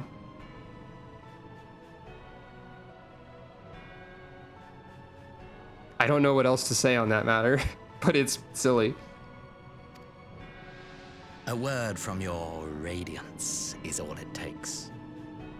But one word, and the Imperial army will fall upon Alamigo as a pack of bloodthirsty wolves and tear that feeble nation apart.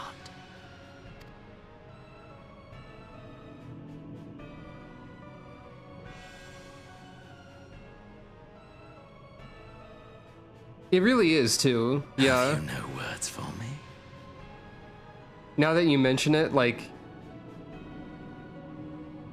Before, when we saw this Xenos, it was like in the Asahi flashback, it was pretty clear that this was not Xenos because he was not speaking in a way that Xenos would, but now he's trying to speak like Xenos, I think. Or like, at least he wasn't saying stuff that Xenos was. Let's not say who this actually is, Despite though. the Of course. lengths I go to. An emissary, playing the part of a fool. Okay, I guess Varus probably also knows that this is not Xenos. Yeah, exactly. When first I took this face, I swore to use all of my knowledge, all of my power, to further the cause of the Empire. My deeds stand testament to my commitment. Actually, just from this shot, we know who it is, because we've only seen white Ascian robes once. And yeah, that's what Elidibus has. It's either Elidibus or a different white-robed Ascian. But I don't think we have seen any hints that there are other ones. I forgot they just show you the white robes here. I think when I first saw this, I probably did not parse the white robes as meaningful. But yeah, now that I'm seeing this, yeah. And with this adamant flesh at my disposal, I could destroy the Icon Slayer as easily as one might swat a fly. Why do you hesitate?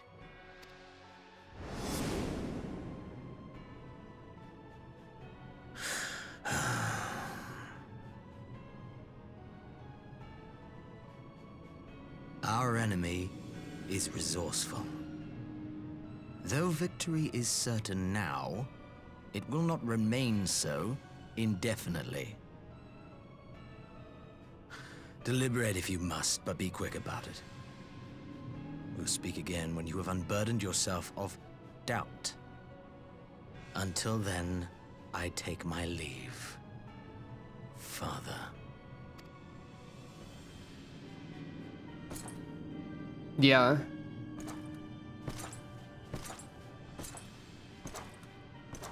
Do you think the other two, like, random Imperial people standing next to this throne are like, what the fuck is he talking about? Took this face? Huh? Should we be concerned by this? Hello? I should be the one to sigh. Also, hello? Somebody else.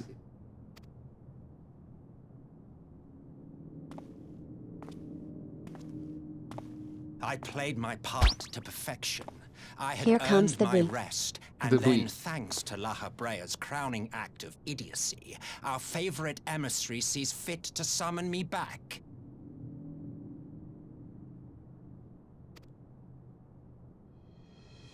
Elidibus was ever a warrior. Oh, we just outright A say it's most Elidibus. tiresome trait, would you not agree? Here comes the Bnui. No, not quite. But also sort of, because Vera were added in Shadowbringers, I guess? Oh, yeah, I don't think we've heard this theme in a while. I'm sure we did at some point.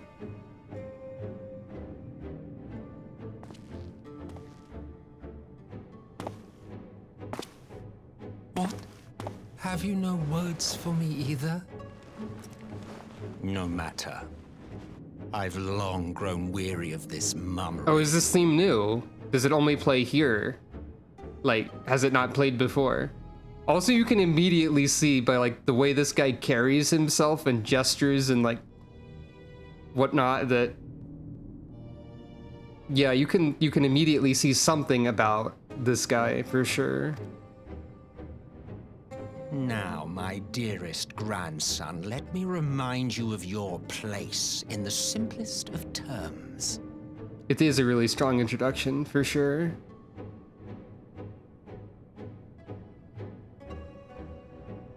You do not make judgments, you administer them.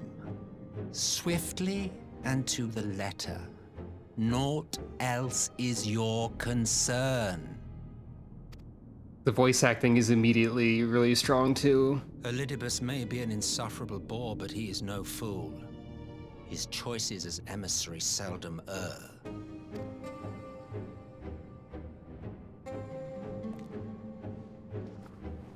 If aught threatens the balance twixt light and dark, it falls to you to remove it. The two guards who I just spoke about being confused a second ago are just staring at this guy.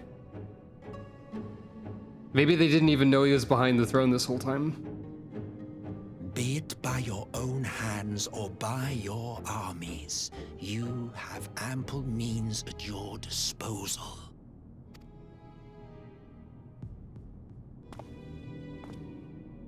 That is why this empire exists, why I built it. Solus Zolscalvus. Oh yeah, you're right. He's literally behind the throne. Wow. But yeah, we know who this is now, in a manner of speaking. Oh dear. Have I touched a nerve? You always were an easy one to read. I pity you, I do. As they say, ignorance is bliss. And I know how much happier you would be not knowing the things you know. The founding father was an Ascian, and he created the Empire solely for the purpose of sowing the seeds of chaos. What kind of pose is this, Solus? But yeah, I guess Solus is just like, hey, I'm an Ascian, motherfucker! Right now, too, so, yeah. Getting a lot of stuff out of the way here. Yeah, indeed, very stage play styled, for sure. I can't help but think JoJo pose whenever anyone is posing in a way that seems at least even mildly outrageous. They did outright say that he was the biggest patron of the theater company, didn't they? Like, I'm pretty sure that is directly stated. So yeah, that makes sense. Don't take it personally. I merely do my duty. Varus is just standing here the whole time. A calamity requires no small amount of power, and there is no surer way to obtain such power than by collecting powerful pawns. Yeah, I mean, like, the way you phrased it made it sound like you were making a joke, but it reminded me that that actually was stated in the game, which is hilarious.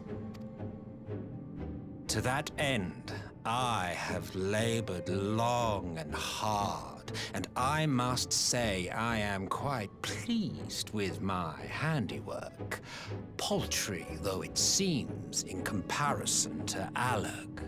Imagine being one of the two guards that's stationed next to the throne, though. Like, how many scenes like this would you have seen? Or is this, like, all suddenly new to you and your job is just to stand there and stay quiet? Oh. Varus has a gun. And the guards are just like, well... You fiends are overfond of your own voices. Magitech Zornenthorn. Mark me, Ascian. Man is the master of his own destiny. Well... there goes Solus, I guess. Nope, just kidding. Such a waste of time and energy. Both yours and mine. The pod proceeding to your post at the Emperor's throne, several cutscenes will play in sequence. That's... yep, pretty much. There must be fine print in the contract somewhere that's like, in the event that several cutscenes play in sequence, ... etc.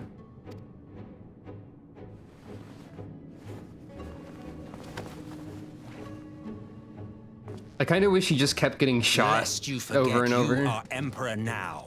If you wish to spout drivel about man's destiny, save it for the masses. It will serve to give them a sense of purpose, and you pliant pieces for the game.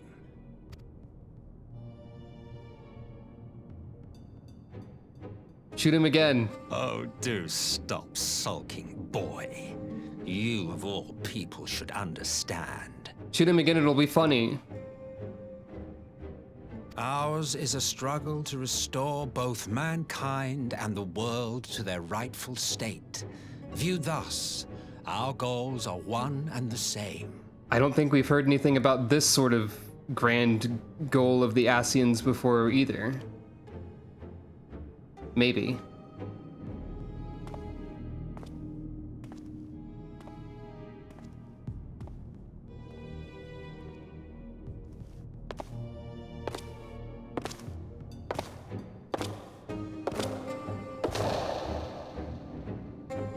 You could see in that brief shot that even the soles of Solus's boots have the Empire's logo on them. Meanwhile, at a resistance encampment somewhere in the Empire.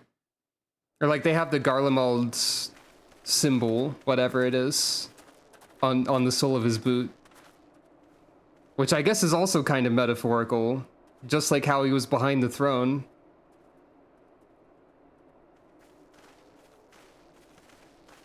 So there's that, I guess. Meanwhile, Alphinaud's fine. What in the world? Wait, was there a Garlean branded garbage chute? Oh.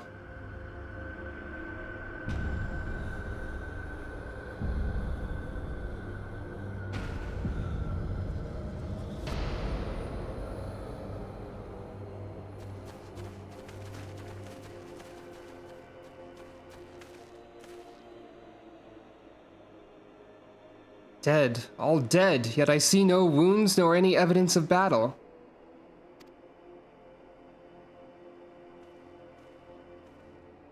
Shake head.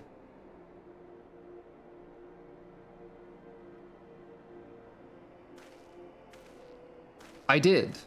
I don't know if I did all of it, but I did some of it.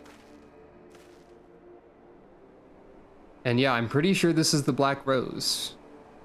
Damn them, they finally used it.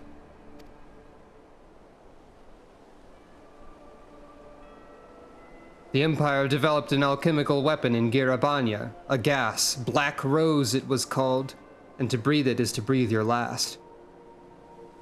Again, very slightly before the game itself said it, but like I knew what this was too. And that did this? I thought the project abandoned and its vile fruit destroyed, but naught else could have wrought such an atrocity.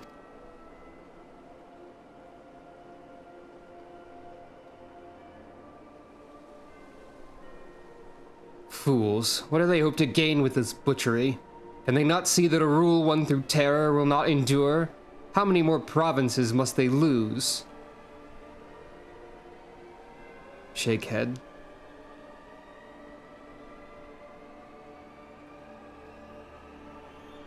Nay, wait. This is not the work of men, but monsters. I mean, that's true. The Ascians. It cannot be a coincidence that their trail led us here. Their objective was never to rule, but to sow strife and discord. Nod. Such a crime does indeed bear the mark of the bringers of chaos. Black Rose cannot be allowed to kill again. We must find the Ascians and put an end to their plot.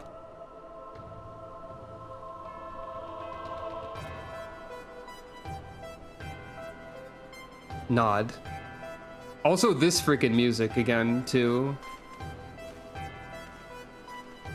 Isn't this like... this... I think this music might be from like 1.0 originally. I always forget where this happened, but it's really good. History of Violet! Ta-da! And then this quest will be the beginning of the future. Anyone else have anything different to say? Probably not. So yeah, that was 4.4, a Prelude in Violet. Something very mysterious and concerning is beginning to happen. And Shadowbringers approaches. However, by necessity, next time will be the beginning of an overly long intermission before we continue that plot thread, because it's time for the Garland Ironworks Funny Nostalgia Parade. Woo! Da da da da! And by that I mean the Omega raids. So that'll be 2 or 3 streams by itself, probably.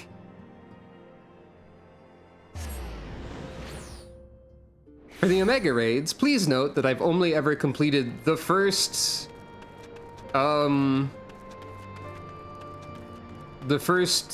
set.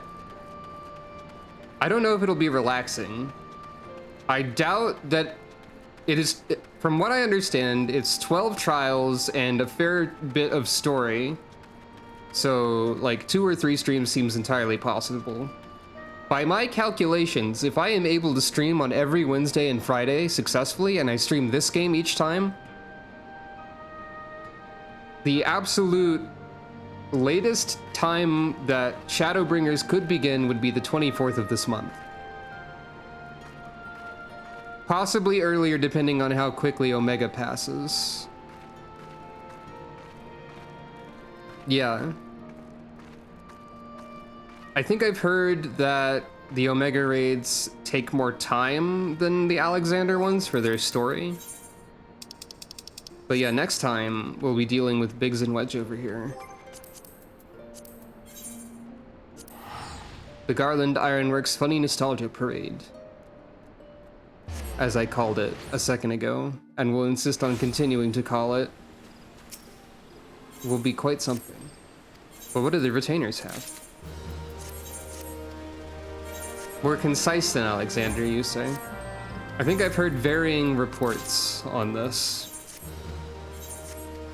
So we'll find out, I guess.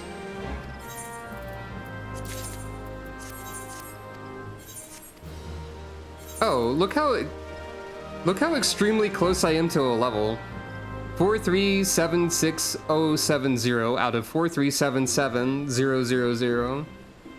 Less than 1,000 experience to 78. That's kind of funny. I don't know if there's any way I can immediately go and get less than 1,000 experience, like real quick. Probably there is.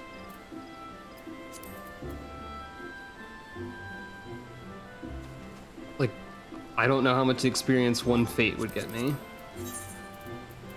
I'm compelled to check. Let's go do the lowest level fate I can find and see what happens. As a funny prank.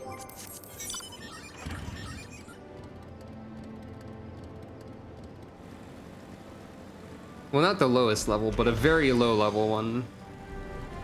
As a funny prank.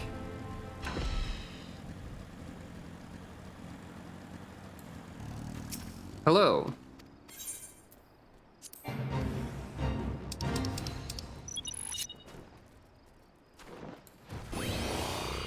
It's time to kill some level 4 moles.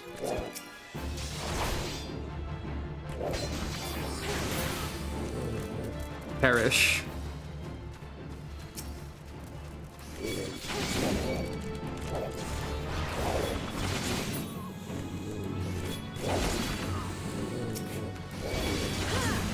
Is there any practical reason for me to be doing this? Almost certainly not. But it is vaguely funny.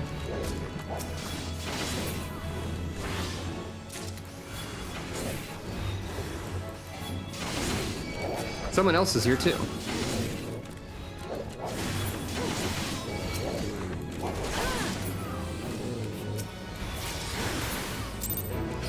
Ta-da! I did it! Sucro has leveled up. And there's nothing I can equip at 78. That's fine.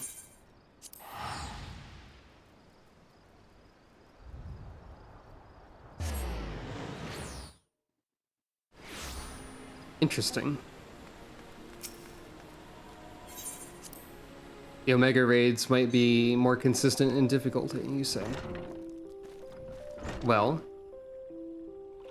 that has been Final Fantasy XIV 4.4 Prelude in Violet. As I said, many concerning things are beginning to happen. Perhaps we'll find out where those things are leading eventually. But next up has to be the Omega raids. That's the final thing in Stormblood that we have left that's not the main story. That I am going to show, at least. There's also a bunch of optional dungeons, which I'm just gonna do on my own time later. Probably. I may attempt to try and stream tomorrow, which is an unusual time for me, because on Monday I did not stream Pokemon Green, and I might try to stream Pokemon Green, or I might be like, haha, just kidding, it's PSO2 NGS again, woogie, but it's probably gonna be Pokemon Green if it's anything. But yeah. Whoop. So, usual outro.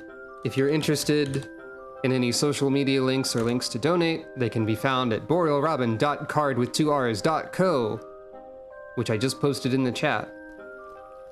If you would like to support me in other ways, your viewership is always helpful, but you can also follow if you're not already following, recommend the stream to others if you think there are others that would enjoy it, subscribe, etc.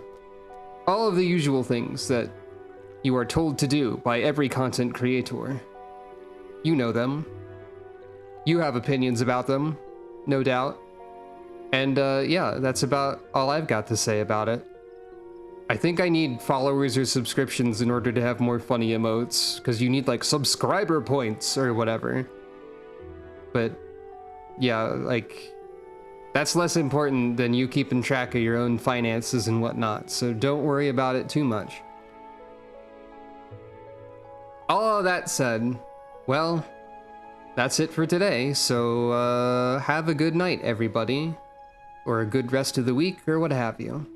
I'll see you either tomorrow or Friday for either Pokemon Green or the beginning of Omega. Or possibly PSO2 NGS in there somewhere instead. I don't know. We'll find out, eventually. But yeah, good night, everyone. Thanks for stopping by. Here I go!